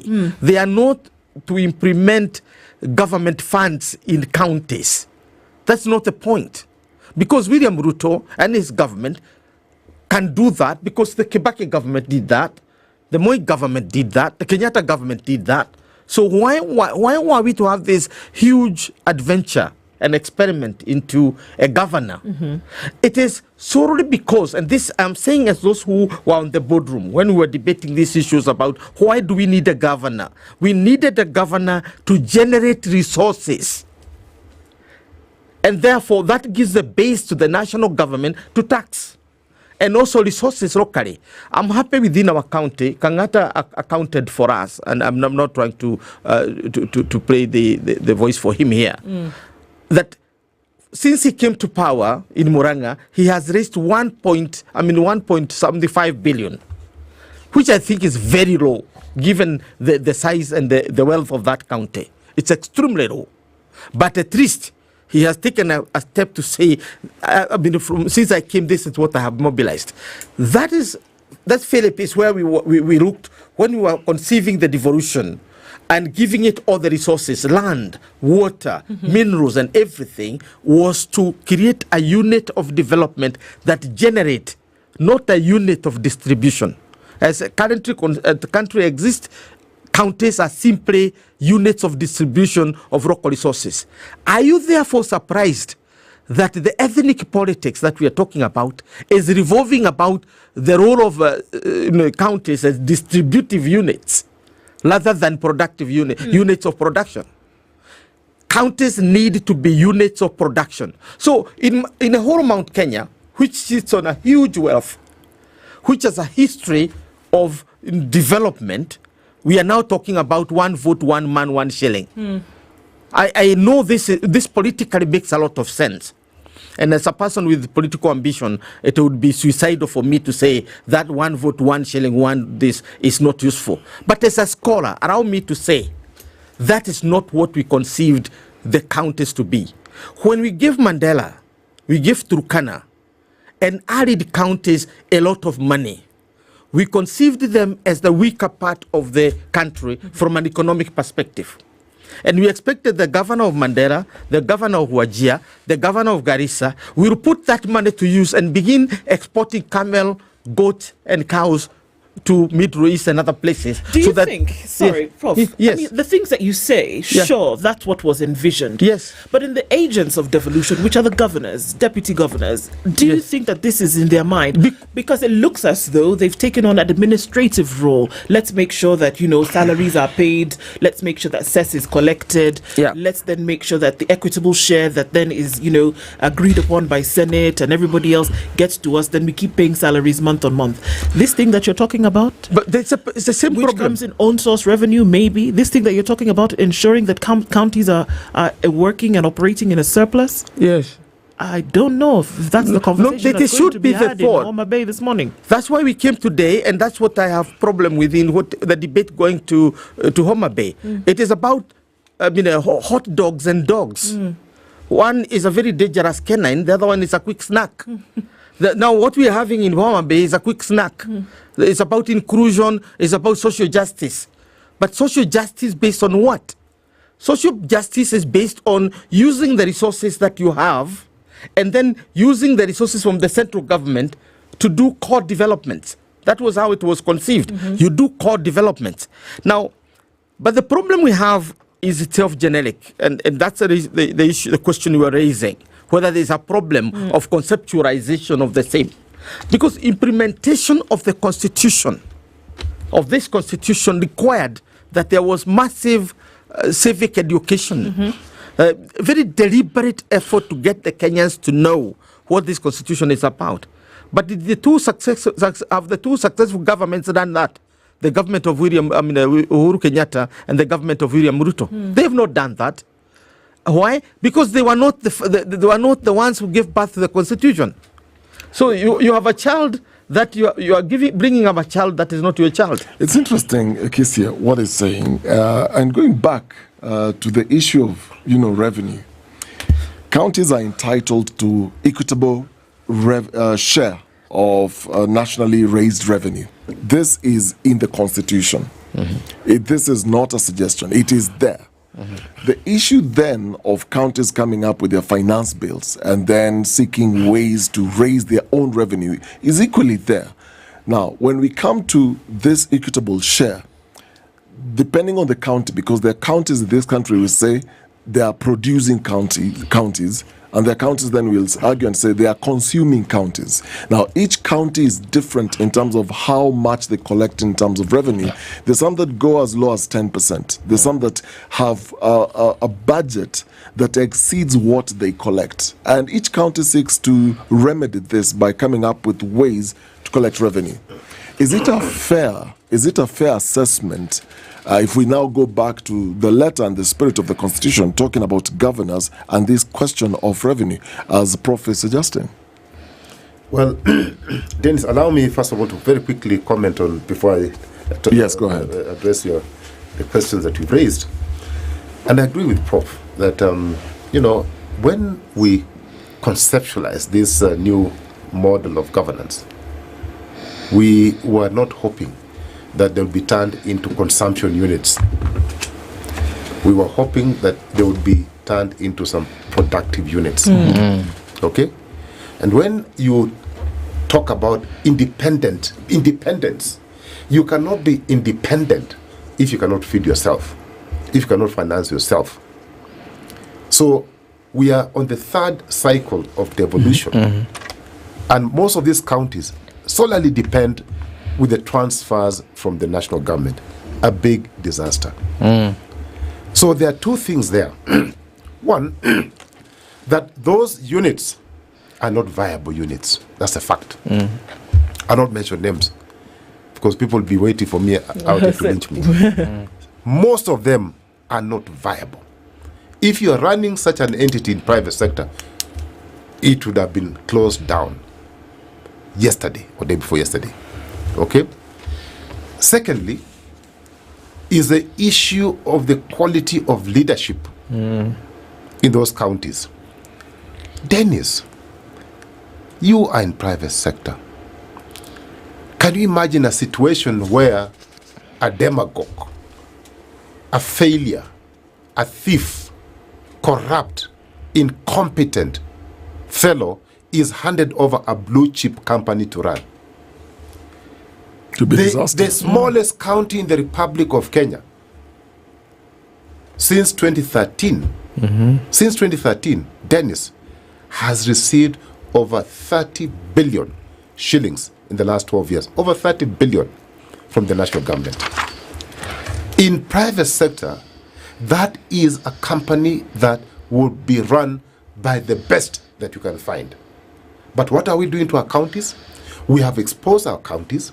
You have Tom, Dick, and Harry running a county, which is an equivalent. In fact, it's a bigger than a blue chip company. In fact, about 10 or 15 or so of our counties are bigger, should be bigger than Safaricom. Bigger. If you look at the resources that they have, the resources they're able to generate. So if you look at the current and the potential. So the difference between the current and the potential is so wide, it's embarrassing. Okay? So then, of course, that leadership is coupled by extremely bad governance. Because we had hoped that those we put in power will exercise it in a fair manner, transparent, accountable, economical, to deliver services. Is that happening? That's not happening. Let me get back to the issues that you've raised about equitable revenue. You know, there are two forms of revenue streams from the national government. There are more, but let me talk about two. The first one is the transfer, direct transfer. That this is how much we have, this is how much we are sending to the counties, based on the factors that have been agreed and guided by the Constitution or the Act governing the county governments. Then there was a fund, and I think we still have it, that was supposed to equalize. Equalization fund. We took cognizance of the fact that there are some counties which are way below Yep. So how do we equalize? How do we bring them to speed so that they look like other counties? Again, the question that one will be asking is that we are now on the 13th year, the third cycle of devolution.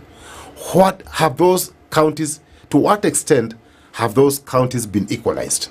I can tell you, it is shameful that most of them are even worse than they were 12, 13 years ago. So, is it fair? Is it fair that there are resources that are being rolled down from the national government to the county governments, and the Kenyans are not seeing what that revenue is doing? Is it really fair? The question is, it is absolutely not. In fact, there's no word to describe what you've asked. Okay? Because what has happened? What has happened over 13 years? Leave alone what they should be collecting, because they don't know what they're collecting goes to. In fact, I think it was a mistake. We need to change the formula so that we bring in some level of accountability, but also some level of effort. That those counties which make effort to collect revenue and spend it properly are rewarded. You cannot reward on the same strength. There are counties which are making effort to collect, to deploy those resources in a most efficient and effective manner. There are those counties which are doing nothing about it. Some are even collecting, but they are misapplying those resources. So that formula, if I was ever given an opportunity to correct what has happened in the last 12 years, that is one thing that I'll do.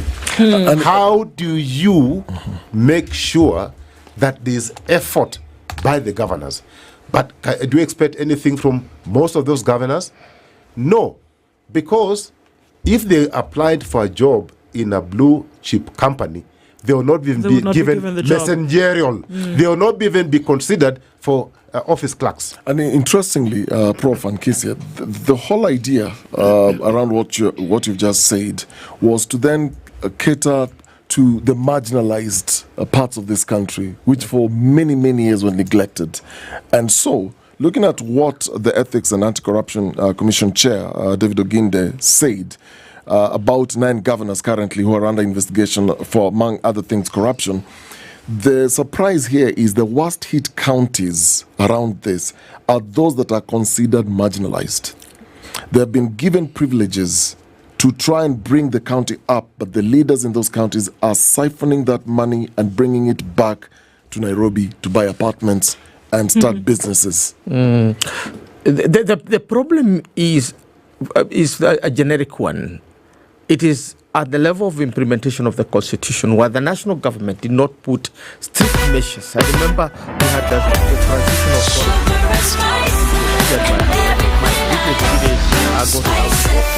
Spice up your... the other government you left, the Kibaki government left. And therefore, you had counties open checks where they signed in what they want. You are now talking about money. For example, when you go to Mandera or you go to Ajia or you are moving to Turkana, these are counties with massive resources that they are receiving from the central government. And when you go to some of those areas and look at what has been done with those billions, almost my own county of Muranga, which is now complaining about retro money, we have, I think, in the last 12 months received about 540 billion, which is approximately $500 billion. This is for one county, which is complaining. Now talk about the ones that are receiving massive resources. So that is one problem we are having, that the ones that are given are not doing what was envisaged in the original dream of the constitution, which is basically to bring equalization to the country and to redress what are called historical injustices. That's one. Two, the counties that are not supposed to receive resources, like take for example Nairobi. What is the devolution? What money? Why would you give Nairobi money? with all the economic activity, yes, that's why you have fueled corruption. Because what would Kidero, what would Sakaja, what would Waitito and others have done with these massive resources, which is coming from the government, and you are raising so much fund? Look at the money that comes from parkings alone, just parking in Nairobi. Look at the levies. So Nairobi in itself is an economy that would be competing with, we talk about 48 units, which is 48 counties plus the national government. So Nairobi is competing with the 48 unit, which is the government. On its own. Now, so these are things we need to address in terms of asking the fundamental question: should Nairobi be receiving money or should be generating money for the republic to bring the equalization in other places? And the same thing would be said of Mombasa, and the same thing would now we would increasingly begin to talk about Nakuru, Eldoret, and Kisumu and others. These perhaps are the questions that should be asked when a devolution conference such as the one that's happening in Homa Bay are actually taking place. These are the issues that should be looked into. Thank you for at least spurring on this conversation with us this morning. Our time comes up. You'll allow me 1 second. I'll allow you half a second. Half a second. Prof is entitled to his own opinion, but I think Nairobi bears the weight of the entire nation. So, and I'll give a very quick example. When I was running the city a few years ago, there's a residential association which came to me and said, you know what, we pay rates. It's a lot of money, and we want you to do the entire estate, the roads. When we worked out the cost of doing those roads, it came to about 60 to 70 million shillings.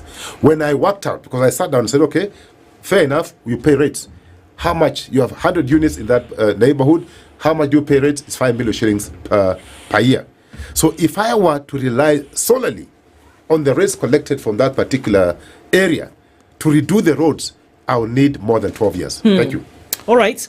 Again, these are the things that we look at. And coming up to 4 minutes past 9 o'clock, thank you both for being here. Philip Kisia and Professor Peter Kagwanja, thank you for joining us. All eyes on Homa Bay, but all eyes on the real issues as well. Good morning. Yeah. Thank you.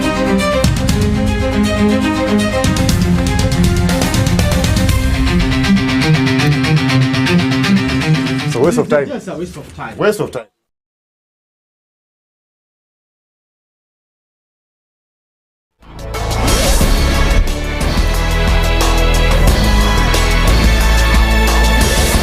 Good morning, this is the News Wire. I'm Leah Ubaga. Dr. Duncan Oburu Ojwang has declined President William Ruto's nomination to the position of chairperson of the Kenyan National Commission on Human Rights. Now, in a letter inked to the National Assembly Speaker Moses Wetangula, Dr. Ojwang cited personal reasons and perceived conflict of interest and will not be taking up his new role. This now halts the vetting process that was scheduled for today. President Ruto nominated Dr. Ojwang when the position fell vacant after the death of Roslyn Odhiambo Odede in January following a short illness.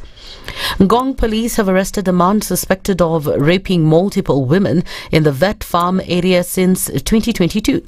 Ngong OCS Jacob Ndunda says the suspect, believed to be a former inspectorate officer with Nairobi County and a resident of Mbumbul, was apprehended in possession of a face mask, handcuffs and other items allegedly used in their attacks. Investigators allege the man targeted picnicking couples and religious pilgrims visiting the area. In several reported cases, he said to have handcuffed the male companion before leading the woman to a nearby thicket where he allegedly assaulted her. The High Court in Kakamega has issued an interim conservatory order barring the arrest or prosecution of DCP Deputy Party Leader Cleophas Malala in connection with the alleged illegal landing of a helicopter at Mumias Complex Stadium during a high school football match on August 2nd. Lady Justice Alice Bett directed that the petition and application be served on the respondents by close of business today, giving them 3 working days to respond. The substantive hearing is scheduled for Wednesday next week. A man who claims to be the biological father of Mumias East MP Peter Selassie now says that he left his mother when he was 3 months old because she was a violent woman. The old man, who works as a security guard, is now requesting Selassie to organize a DNA test to prove that he is his father. ni baba Peter Tirashia. Na tuliwachana na mama yake ana miezi 3 kama kamezaliwa. Sasa mimi hata Sirashia mwenyewe sasa labda atokee tu angalie sura mwenyewe. Hata nimetoa kofia. Ana miezi 3 kakizaliwa wakiwa na 3 months. Kwa sababu kwa baba yake alikuwa na kichwa ngumu, unajua ni Muluya. What a nice one. And in the international scene, Ford is recalling more than 103,000 F-150 pickup trucks in the U.S. over axle bolts that may break and result in vehicle rollaways or a loss of drive power. The U.S. National Highway Traffic Safety Administration said a broken axle bolt can damage axle hub splines, components that transfer power from the axle to the wheels and help them rotate. Damaged spleens can cause vehicles to roll away when in park without the parking brake engaged, or result in a loss of drive power, increasing the risk of a crash. That's the news wire. I'm Leah Ubaga.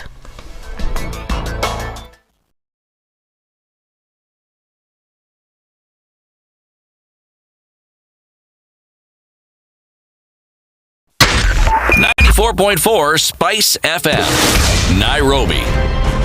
Good morning, and I love your show. Thank you. Having come from a Kikuyu radio background, I migrated to Spice because of the content.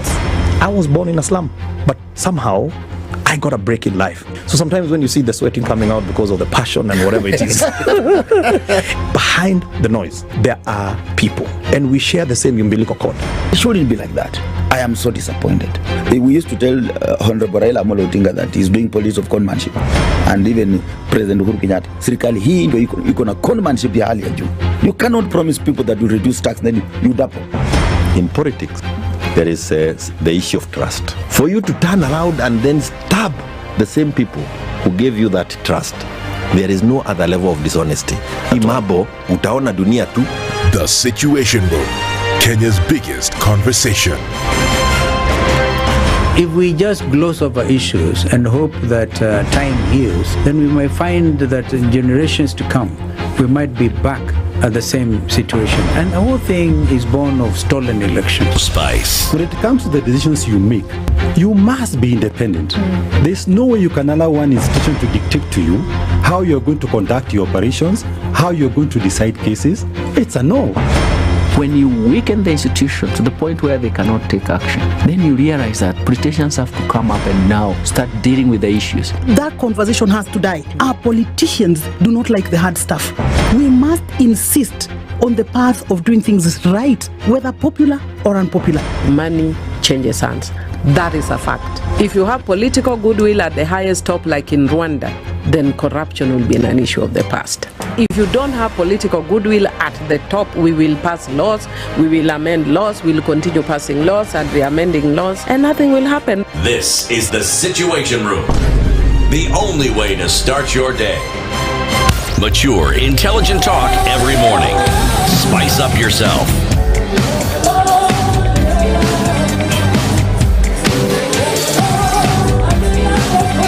Mornings done right. 94.4 Spice FM, Nairobi.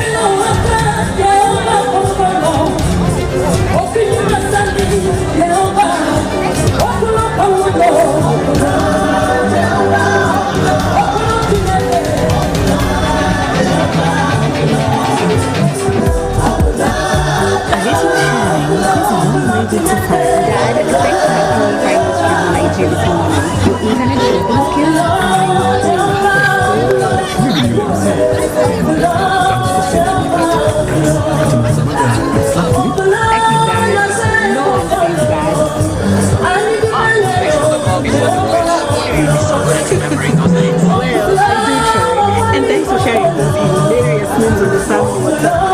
I needed to work. My day was going so the connection gets even better. The show is starting. Are you guys ready? Just kidding. Let me finish the online call. Don't know my game. Thank you. It feels good to share with Safaricom family share on Safaricom. You can now enjoy a one-fiber connection over voice, data,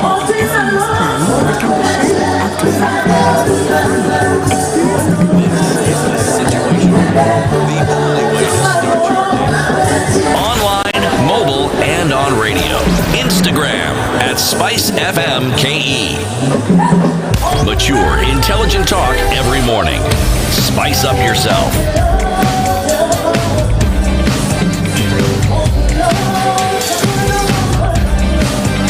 Mornings done right. 94.4 Spice FM, Nairobi.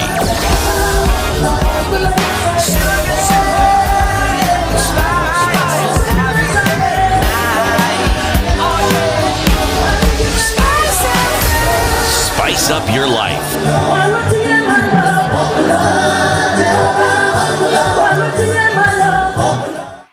This is the Situation Room. The only way to start your day.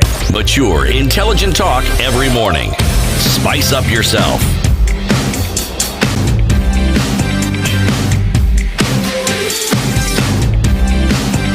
Mornings done right. 94.4 Spice FM, Nairobi.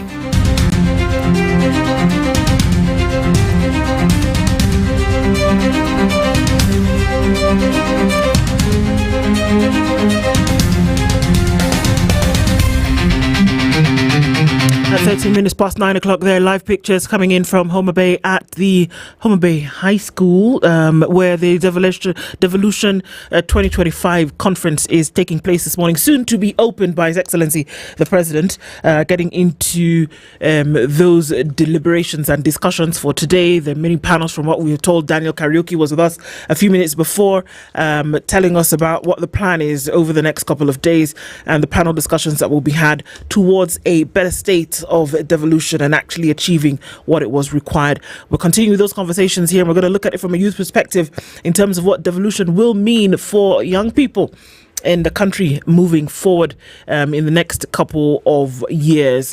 And even as we get into that conversation, two folks will join us to let you know who those are in just a minute. And so we said, Dennis, whether you're here, there or anywhere, you can be connected. Well, you've got 18 days to get connected with the Safaricom Home Fiber Internet Connection deal. So let me give you the plot. You enjoy up to double the speeds, a 25% discount on the bronze, silver, gold and diamond plans. That welcome package comes with a free router and zero installation fee. This offer is valid to new customers only. So if you've never had Safaricom Home Internet connection in your home, you actually are the perfect candidate to enjoy this good discount of 25% and the other great deals.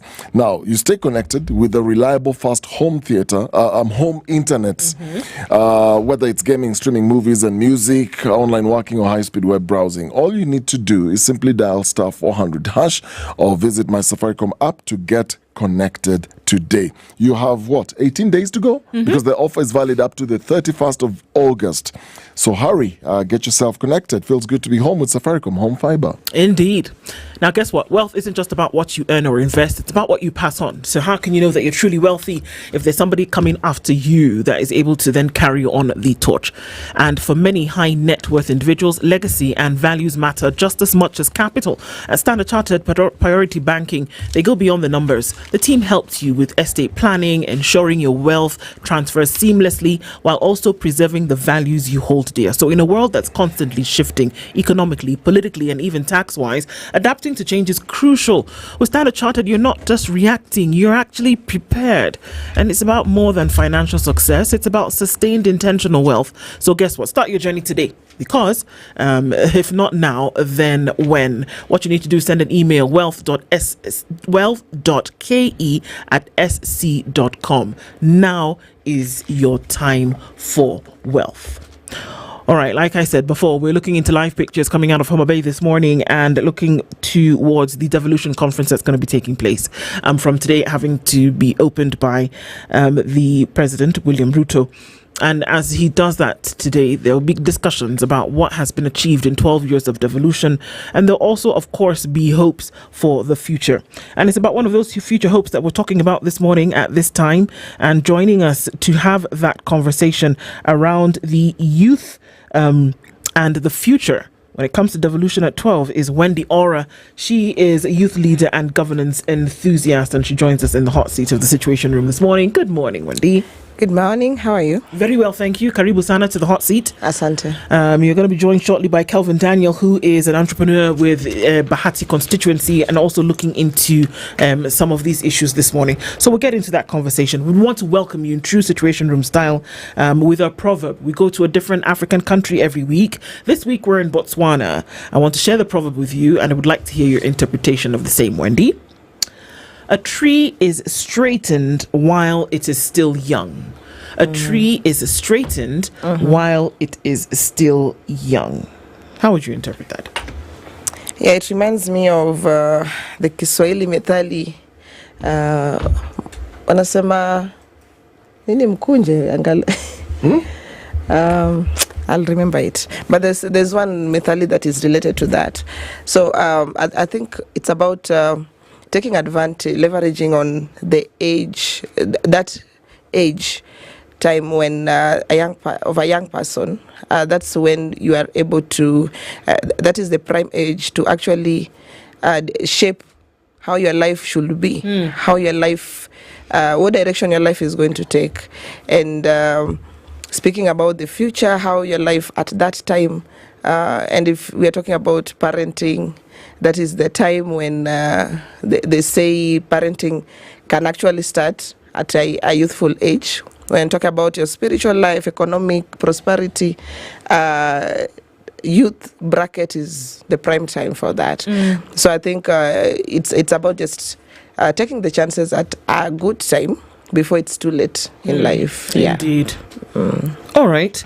As we delve into this conversation, of course, that the way in which a nation will be governed was dictated then by the decisions that were made. And one of those decisions was devolution. We have this conversation often, but then now, because the conference is being put out there, it spotlights, and it's at a time for an audit to really be done beyond what the plans are for the future in terms of devolution. An audit to really be done in terms of what has happened over time and what will be taken into consideration moving forward. Now, when we look at the county governments, our minds go initially to administration, and we think payroll, and we think other administrative things that need to be done, without realizing that, like we had a conversation in the last hour, that the idea was to deal with social justice, was to deal with development, and was to deal with unity. And that is why those units, counties, then were arrived at. What it actually does in terms of governance and development is a totally different kettle of fish. When we look at, again, by the time devolution was being introduced in Kenya, the youth bulge was not what it is today. Africa was not 75% youth. Kenya was not 69-71% youth. It wasn't. But now we see, and we're starting to ask questions, that the thing that was to unite the country, the thing that was to develop the country, the thing that was to ensure that social justice, one for all, became a reality. Is it taking into consideration the majority of the population in that demographic? Is it? And if it isn't, what should be done for that to happen from your perspective? Yeah, that's a good stock taking of the past. And I think where we are right now, I'll give an example of a space where I was last year. And that was before the Gen Z ambush. So did you say the Gen Z ambush? The unexpected storming of the parliament, the historic June 25th. So before that, I think I was in a space where I was dealing with so many, let me say, older people. I think I was the only youth figure there, but though my role was administrative, and I used to listen to the discussions. Anytime a youth element came up, there was some restraints that were being made. And I realized that not all spaces are youth-friendly. As much as we speak about this youth inclusion, it's on the book. But in reality, where people are actually discussing and making decisions, there was no consideration. And the few times that it was brought up, it wasn't considered. Until now, when people really woke themselves from the slumber that we actually, these people they actually have a voice. And for me, I feel like as much as it had its own harms, like the death, the lives that were lost and all that, I feel like it was a wake-up call to many spaces. And they started going back they actually had to go back and include intentional youth inclusion in such conversations. And for me, that is a plus, because it has to take something, let's say, out of the norm for them to actually realize that we need these young people. And you can see the way the government is even reacting about the youth issues right now is a bit different from the way it did maybe in the last maybe 5 years ago or something. And they're actually realizing that if we don't start talking about youth, their issues, then they'll come for us. And it's a good thing. It's one of the lemonades that we made out of all that. I feel, though there's much that needs to be done. We are talking about devolution right now at 12. 12? Yes. Yeah, we're talking about devolution right now. And the good thing about the Devolution Conference is now we are having this conversation. And I think one of the outputs I'm seeing in the Homa Bay Conference, they're talking about launching a strategy, a youth engagement strategy. Okay. Yeah, and my question is, even after launching this, what happens to its implementation so that we actualize what is discussed, so it is beyond just the papers? And that is the harm we are having. It's not that people don't know that youth exist. They know. They also know their issues. But do they really consider it as a serious thing that needs to be handled? So I think it's a wake-up call for all stakeholders and everyone, including the youths ourselves, to claim our spaces rightfully. Is there an opportunity to claim those spaces right now? And if we talk about the launch, what did you call it? A launch of a youth strategy? Yeah, there's a youth engagement strategy. Youth engagement strategy. It doesn't sound like it's anything new. Yeah. So is it something to be excited about? Not really. We have the county youth policies, and I think most counties, if not all, have that policy. We may not be aware of it, but I think even the provisions that are in there are comprehensive. What we need to do is have the goodwill of actualizing what we want in what we have in those documents. If starting all documentation, looking at, if you stream down up from the Constitution 2010, it has provisions of youth engagement. The Article 55. It talks about youth representation in all spheres, in the economic, social, political. So it's not a new thing that the youth need to be included now. It has been there in the documents. What needs to be done is now, what have we done? And then who is responsible? Who needs to answer that this has not happened? My question with regards to what you've just said, it seems to me the conversation around youth and youth empowerment only comes in as a project discussion where let's have our youth do this, let's allocate these funds for our youth to enable them do that. And I don't, from what you said earlier, you were in a conversation with old people. You're the only young person in that conversation. And drawing from that example, does it, in your opinion, as a young person looking at all this, because like Ndu said, it's not the first time we're having this. It's not the first time we're having this discussion. Is it always a conversation about let's bring you on board, we create a project around what your interests are, and then you go run with it? When will it ever feel that you are part of a conversation?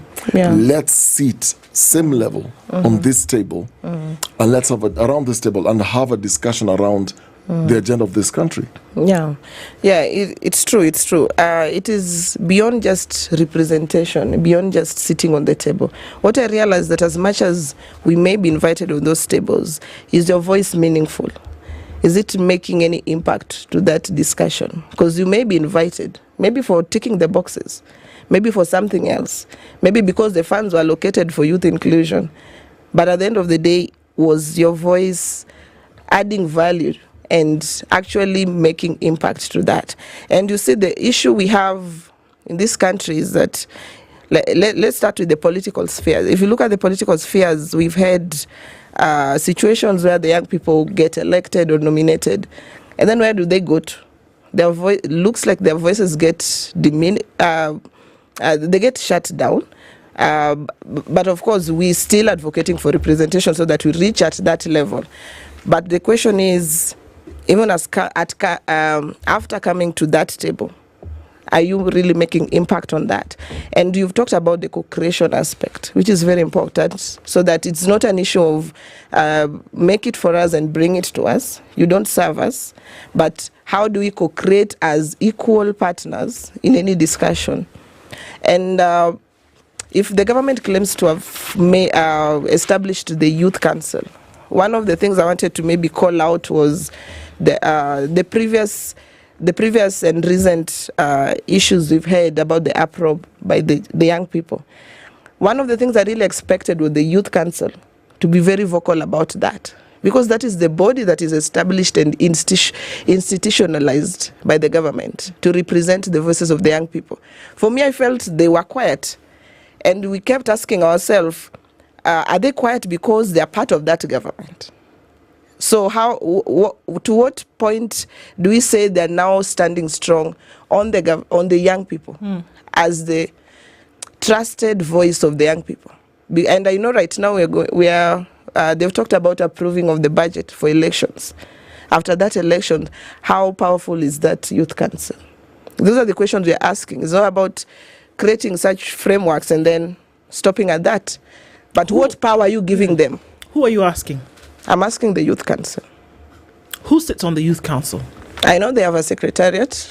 I know, they have a secretariat. They're currently talking about re-election right now. There's a Youth Council, there's a youth policy, a national youth policy. Yeah, but I'm now pointing it out as one of the things I felt as a young person that needs to be done better. Okay. If you're talking about the young people, and that is a body that is gazetted, to speak for the young people. Okay, I was going to ask you what the Youth Council then does. It's supposed to speak for young people? It should. And then what beyond that? Beyond speaking, what happens? Beyond just speaking, they need to follow up. And because they're in the government, working with the government, beyond just what I know they've done well, I think is the part of opportunities. In what way? Access to opportunities, sharing information about the opportunities, giving access and all that. But my point was when young people needed them. You remember there's a time the president was talking about let's talk with the young people, you come, and then the Gen Zs were saying we are trouble, we don't want to come on the table. What's the role of the Youth Council if it is the voice of the young people? It was mandated, it was supposed to actually bring now the voices together and be the linkage between these two Who sits partners. on the Youth Council? There's a board, but also the secretariat. Okay. Yeah. Who appoints? I don't know the current. It's been years, over 10 years since they did the elections. Okay. Yeah, they're actually planning to do elections maybe soon. And they should do elections, however so often. As per the policy, I don't know how it should be, but I know it's long overdue. It's long overdue. Right, Okay. But I know right now they've approved the budget for elections. So here we are with a council that is meant to oversee issues of youth in the country and its involvement in governance. Yeah. It's supposed to then essentially be responsible for training young people in matters government and governance. That hasn't done elections in over a decade. That is not doing anything much more than speaking about particular issues and is failing to implement certain directives that would essentially assist young people in moving. And that is what we're putting together into a recipe. And for some reason, we are surprised that there is no youth involvement, there's no youth training, there's really not an idea of what people are supposed to do when and if they get into government. But we're also then putting the responsibility on this 71% of the population kind of thing and say that you're going to be the leaders of tomorrow. How do you think that's going to work? Let me tell you, if it's beyond just setting it up, the Youth Council, if you are intentional about the youth agenda, they say finance follow the functions. You fund the functions of that youth council. Give them the power to speak without without fear of contradiction or anything. Let them speak genuinely for the young people. And after doing that, fund well so that the activities can run. Because one thing I know is also they need finances to actualize the mandate that they have. What kind of activities would make sense for a youth council? Remember that we're having this conversation against the backdrop of devolution and what this is actually meant to do for the country, one of those being development, and development in initiatives that will essentially lead towards good governance. That's what we're talking about. Yeah. So what kind of activities would a youth council then be involved in that would bear fruit when it comes to governance and leadership into the future for Kenya? If you're talking about devolution, take the devolution model, where now we are having the national mouthpiece. And then how can you bring this down to the local levels? Because right now we have the counties and we have the wards. If we are going to have, let's say, the ward reps, the county reps, there's a certain structure that they're talking about. How are we going, beyond just the titles that we're going to give them, what powers are we also giving them so that they're able to collect the most local views of the young people, and then have a way of bringing it to the top, to the national, so that it is one voice. So the gap may be at that connect to the grassroots level, so that everyone feels part and parcel of that one voice that you're talking about. So you are a youth leader. In your space, and I just want to bring this conversation into the thinking then of a young person and the inclusion concerning how their future should look like. Now, the president yesterday talked about, in quoting the youth, he made some very bold promises. And I'll just list a couple of things here. President Ruto said the National Youth Opportunities Towards Advancement, which is called the Nyota program, I don't know if you've heard of it, was a cornerstone of the government's efforts to empower over 100,000 youth nationwide through business support and skills training. Now, phase one is set to benefit 90,000 youth aged between 19 and 29. So the age is very clear there. Then they will receive training in areas aligned with current and emerging job markets. Then went on and further talked about a social enterprise initiative. This is I don't know whether it's the same thing or something different, that will then in September identify 70 young people from every ward. And these individuals will undergo training and receive seed capital of 50,000 Kenya shillings in form of grants. Now, with all these plans, and there are many similar to what I've just mentioned, as a youth leader, are you then involved actively in formulating and coming up with some of these decisions? And two, is this what you as a young person is looking for? First, let me say that it's not a loss in itself. I've seen the Nyota program. It's not a loss in itself. But the target, I feel it's targeting the mostly TVET or those who may have not completed high school, or those who dropped out, or those who are in college. Let me say that. But do you know there's also a certain quarter of youth who went to university? And in Kenya, every year we have over 500,000 graduates, And this is what we are talking about, that as much as we're talking about this unemployment, and we're looking at why do we have this bulge in unemployment, before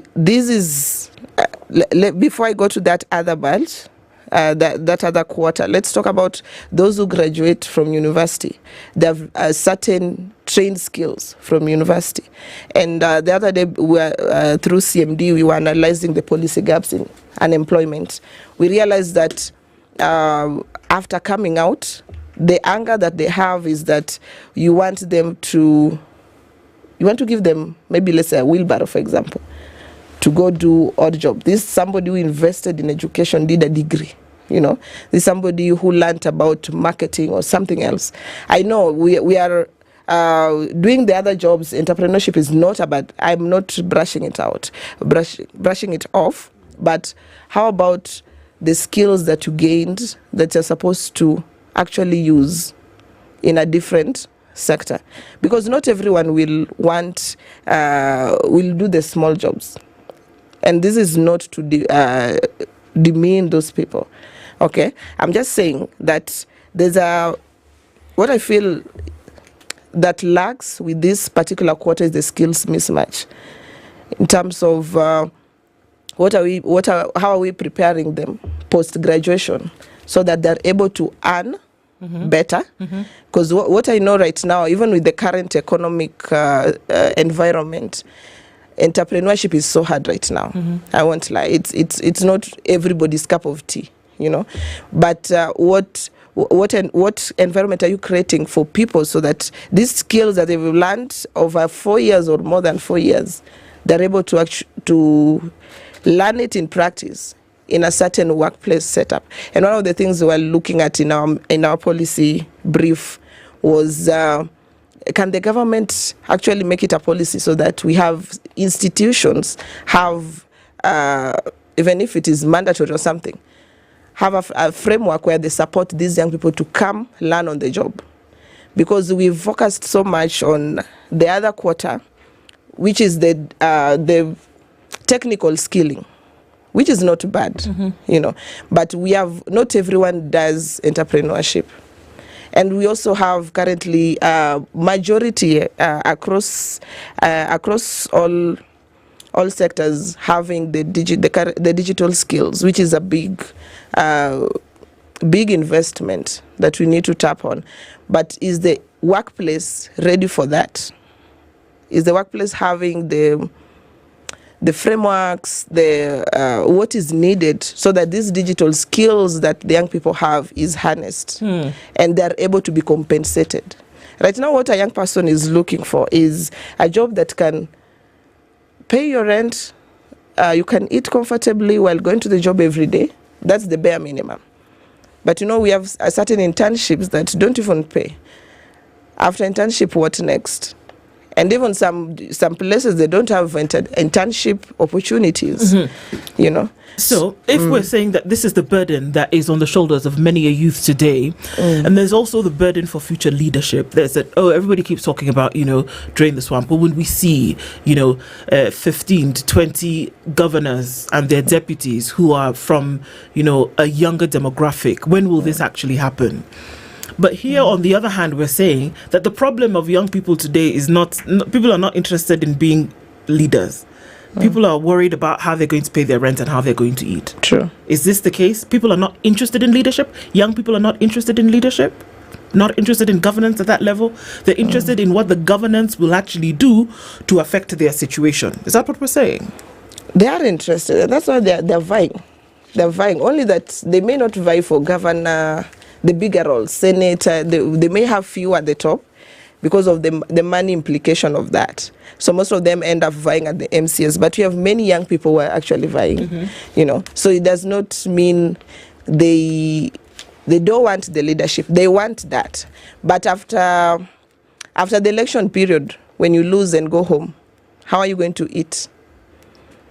The MCA, the MCA title will come with a salary, of course. But beyond just losing, so between the 5 years, how is your life going to be? Nobody will care that you vied. You can sleep hungry in this country, When you go somewhere, and that is the burden that we've created as Kenyans, that when you see someone doing a flyer and saying, I'm going to be an aspirant, then already you feel that person owes you money. So you go somewhere and they start asking for handout because that is the culture we've created. But there's a young person who is worried about how he's going to survive and looking at the basic needs. So I think it's not really that the young people don't want to vie. They actually turn out in numbers, but the economic well-being is a priority. Because the vying season is for a few months, and then you're back to the reality that you're a young person in Kenya. Yeah. So, looking at devolution, 12 years. Do you feel, because you have a lot of young people across different counties in this country, do you feel there is a space that has been created out of this devolution conversation to at least influence decision making or be part of not just the politics, or is youth engagement only coming in when it's a token? Let me give you this money, go do your business. Let me give you a wheelbarrow. Let me give you what is it called, a boda. Let me give you this, go do your business, basing it on what you said earlier, that it's not everybody necessarily who wants to get into business or entrepreneurship in that direction. The people who've got other, like digital skills, for example. Do you feel there is that inclusion 12 years later? You know, when it comes to the inclusion, there's a thin line between now the national. The youth factor is more of now a national issue. So when devolution comes, I look at it in terms of the spaces it has created politically, in terms of the MCA, the county governance. We have the MCAs, we have the CECs. So this is also dependent on the political landscape of that county, because each county, I think they're different. We can't judge them the same. We have counties where they have at least created spaces in the CCs. You can see young people, but you have others who still appoint the people they know, the people in their circles. Some as like favor from supporting campaigns, and those will now be the bigwigs, you know. But when it comes to opportunities, creating opportunities, also that is not really, you can't judge generally as 47 counties. It will also depend on which county you're talking about. What's the level of corruption in that county? We have those who are doing fairly well. Those, if you find a governor intentionally creating spaces for training, for access of opportunities and all that. If you have a governor who is intentional about bringing investors to your county, that is a plus for the youth. If you have a governor who is, let's say the counties that have the affordable housing, the young people can access that, you know. But now you cannot say that the youth factor now is being devolved in entirety, because now it's a national issue. What affects young person at the county level affects also at the national level. So I think it still streams to the governance of the country as a whole, and even coming then you trickle down to the counties. How effective is your governor? You know, because now they are the president of that county. What is their goodwill? What's the level of their goodwill to the young people? Yeah. So I think it varies, but maybe for me speaking, because I'm from Homa Bay County, there's many opportunities I've seen of late. I think this year, Homa Bay County, I feel, is one of the counties that is benefiting well from the current government. And with such opportunities, those who now do the work on the ground, most of them are young people. So that is what you are talking about. You create opportunities for them so that they're able to come in with their skills and expertise. Yeah. So let's look at what happens in terms of opportunity that then present themselves. The Youth League in South Africa is a league that has borne some of the greats, right? And in terms of what they've been able to do, we see them on a grand scale because then they have an opportunity, they're behind the mic, they're doing the campaigns, they're doing all of these things. Julius Malema being one of the folks who rose up through the ranks because there were people who were fostering him. They were fostering many other people. So some of the activities that I asked about, what you do, young people make their way into parliament. They sit and they see how government businesses run. They have an experience when it comes to this is what I would do, having been given the opportunity. Do we get it wrong? And I'm focusing on leadership specifically. That are we ready to get our hands dirty? Are we really ready to get into the water, get wet, and experience this whole thing head on? Or are we saying, give me the responsibility, give me the opportunity without an experience in how this is actually supposed to happen? I understand that there's the aspect of learning on the job and let's wing it and go with it and we'll learn as we go. But this is government. This is the lives of millions of people that will be affected by your signature. This is the lives of millions of people who will be affected by the debates that you hold in Parliament. These are the lives of the people who will be affected, whether they go to school or not, by the debates that you have one to another, by the policies that you enact, by the budgets that you keep, by the lawmaking that you put in place, by the oversight that will happen. Can this really be done on the back of no experience? Let me tell you, once there are certain positions, now before I get to the point that was in my head, but there are certain positions that actually, let's say if you talk about, we have certain junior roles, we have different levels of the cadres of jobs, but you find that some that they need, let's say, an assistant, and then you look at the experience of that assistant, you're like, where does this assistant get all this experience you're talking about? I don't know if it is an HR issue or something, because you look at some job JDs and you're like, this person is asking for, let's say, let me give a typical example. When they were announcing the IBC post for commission, vacancy for commissioners, they were talking about, was it over 10 years experience? And then which I know we have youths with over that experience. But the question that came out at that time was, once you start knocking out the young people, it was I think 15. Once you start knocking them out because of the experience, then you are limited the opportunity to come speak for themselves, because that already is a shortlisting minimum, you know. But it varies with the job, and I don't know if that's an HR issue, if it is corporate, you know. But what I wanted to say when talking about the political part of it, if the young people being able to come and occupy those spaces, you know, Kenya, before any government is in place, there's a election bit. You go back a bit before the election, before how that government comes into power.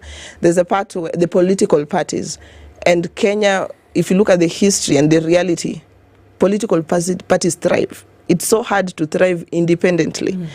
And the main political parties that we know of, these are systems that are created by certain people, and they are more of even individual vehicles or something, because we have those who has the say in those political parties. And if these particular people don't have your goodwill, you'll be there to take the box of youth league, you know, because you are there, because you're a young person, and they need to have that. It is a requirement by the law. But now when it comes to now where decisions are made, and we now want people on those positions, the young people still struggle. But there's also a counter argument. The young people want these positions. They want to occupy political spaces, all areas of governance. There is also an argument that there is also a risk of pushing that conversation of youth representation in those spaces without first addressing the question of not just political mentorship, like the classic example that Undu mentioned, through the ANC. That is political mentorship. So you have a lot of people who have gone through political structures whereby then they rise to the very top. So that is one part. So there is the question of mentorship, and there is the question of then capacity building. Is that a genuine concern that, fine, you want to occupy these spaces, but because you lack capacity and you lack this mentorship, there are certain areas that will be very risky then to expose to you? Yes. Let me tell you, I think my experience, I may not have so many years of experience, but my experience is that this thing called mentorship is different to the ground. Kwa ground unasema vitu ni different. How is it different? Mentorship. to find someone who is very intentional about you growing up as a young person and giving you that space to gain that experience, real experience, it is different. There's a lot of, how do I call it? There's a lot of, what is the term? Like building a certain wall around certain spaces. Like there are barriers. Gatekeeping. Do I call it gatekeeping? Yeah. And for me, speaking as a, let me be tribal a bit, to be a Luo today, and for a Luo, a youth who is a Luo in this country, to actually get the spaces. And we have so many who are very vocal from the university and post-university, who are very vocal, who are doing so much, speaking for the young people. But when you're getting positions now, when these positions come up, you find you are not there. And maybe which positions are you referring to? Political positions? Political positions. Okay. It can be in this task force. We have so many positions that can normally come even after elections, But sometimes for me, if I go tribal, the Luo youth for a long time, they're being left out. They are being left out, or being left out? Are being left out. And we have spaces that have been created, and sometimes tribal cards come in, you feel you are out of place because the region you are coming from, and you have the same capacity, the same vigor as the other person who has been nominated, but since because you have a lot of gatekeeping within your region and a lot of keeping among your people, you find it so hard to find someone who's very intentional about holding your hands.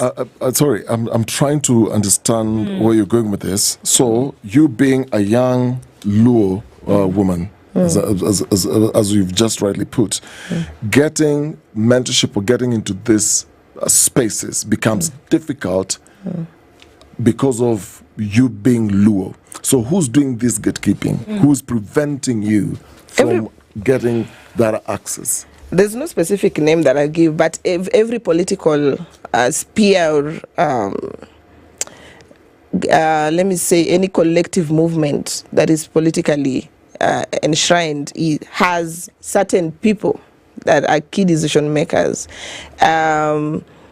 We have different agendas and all. I'm saying this because we've had these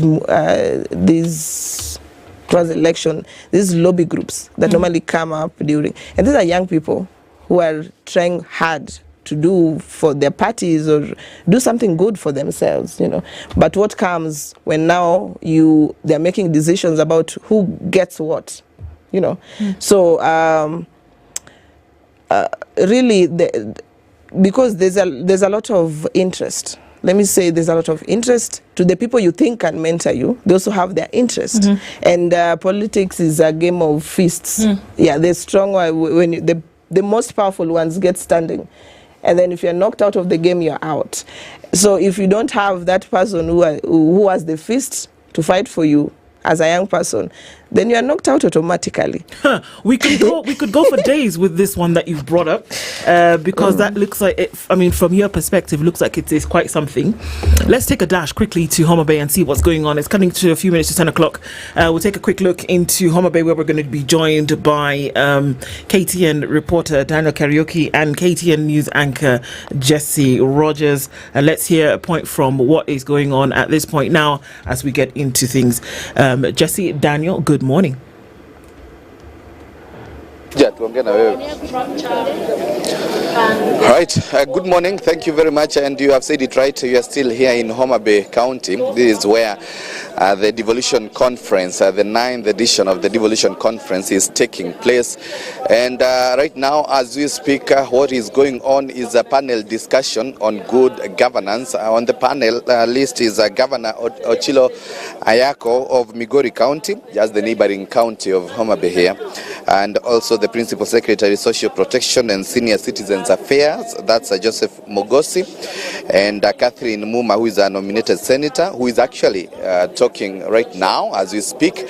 And also we have the Law Society of Kenya representation or representative Brian Odongo, and then the ethics, the Ethics and Anti-Corruption Commission chairperson, that's Dr. David Oginde, who is also a bishop at the EACC chair. They're having that discussion, and the discussion is majorly on good governance. That's the theme of the day for this first day, with expectations that President William Ruto will officially open this conference later on. According to the schedule, the program rather, he is expected to officially open this conference from around 11 a.m.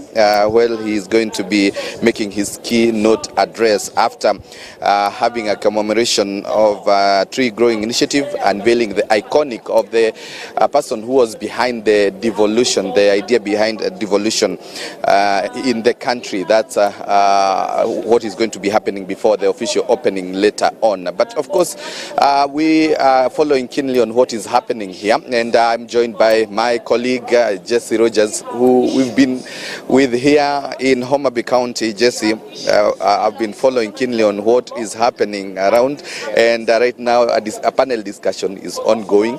But it's the first day. Well, we had the first day yesterday with the preparation, final touches here and there. Till now, what can you talk about the Devolution Conference, the 9th edition?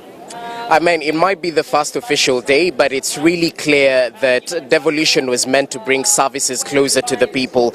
And this devolution conference is sort of taking stock of the steps that have been made so far, the challenges that have emerged, which are numerous. And you can just take a look at the front page of the Standard today, just to take a look at some of the challenges devolution has faced. Talk about devolved corruption, talk about functions or money not following functions. And we remember President William Ruto not too long ago gave that assurance that all the devolved functions, I think they're roughly 12 or 14, thereabout, should actually go to the counties. And some of these functions actually range from county health services, waste management, so they're quite a raft of issues, and that's why governors are actually pushing for more allocation in terms of the equitable share.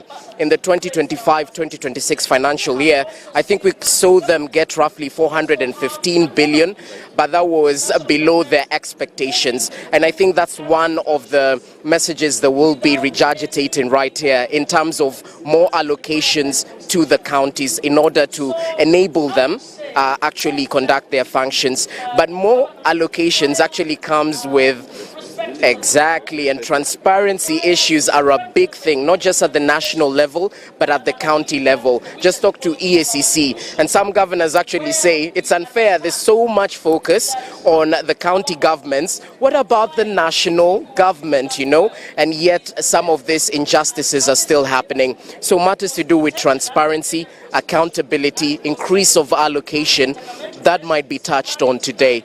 Matters to do with good governance, and you highlighted the other themes that will be centered around social justice, around inclusivity, equity, and those matters. Right, you are very right, Jesse. I have seen most of the time, I think since the 2013 elections, the bicameral parliament came into place, they are always having the discussion. They are always going to mediation to talk about allocation to the counties, whereas the constitution is very clear on how the allocation should be done. And even this year, they also went for mediation between Senate and National Assembly. Could you say that maybe the Senate finds itself on the receiving end because maybe they don't have much powers to be involved in budget making process? I think they find themselves in between a rock and a hard place, because one of their functions as a Senate is matters to do with devolution, oversight around the 47 devolved units. So they find themselves between a rock and a hard place.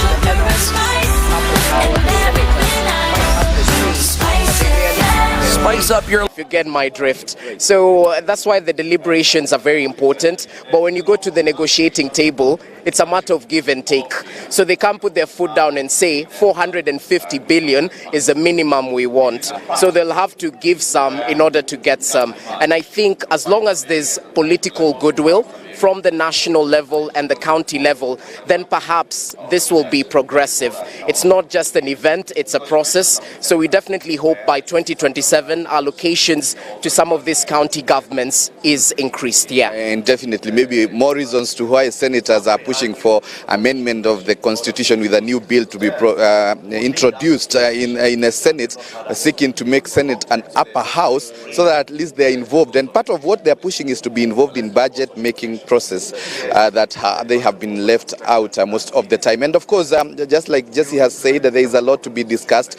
Tomorrow, Wednesday, when the former Prime Minister, Raila Odinga, is going to be making a keynote address, part of what will be discussed is human rights and also justice. And then on Thursday, or rather Friday, when the conference is going to be officially closed by Deputy President, they're going to be talking about matters to do with equity. Now, that is just part of what we expect, but we'll keep informing you just to have a feel of what is going to be taking place here at the 9th edition of the Devolution Conference. But for now, I hand it back to you in studio.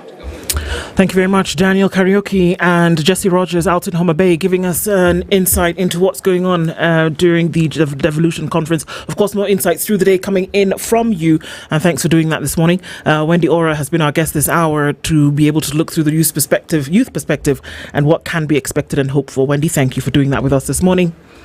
Thank you for being in the Situation Room this morning at 2 minutes past 10. Good morning.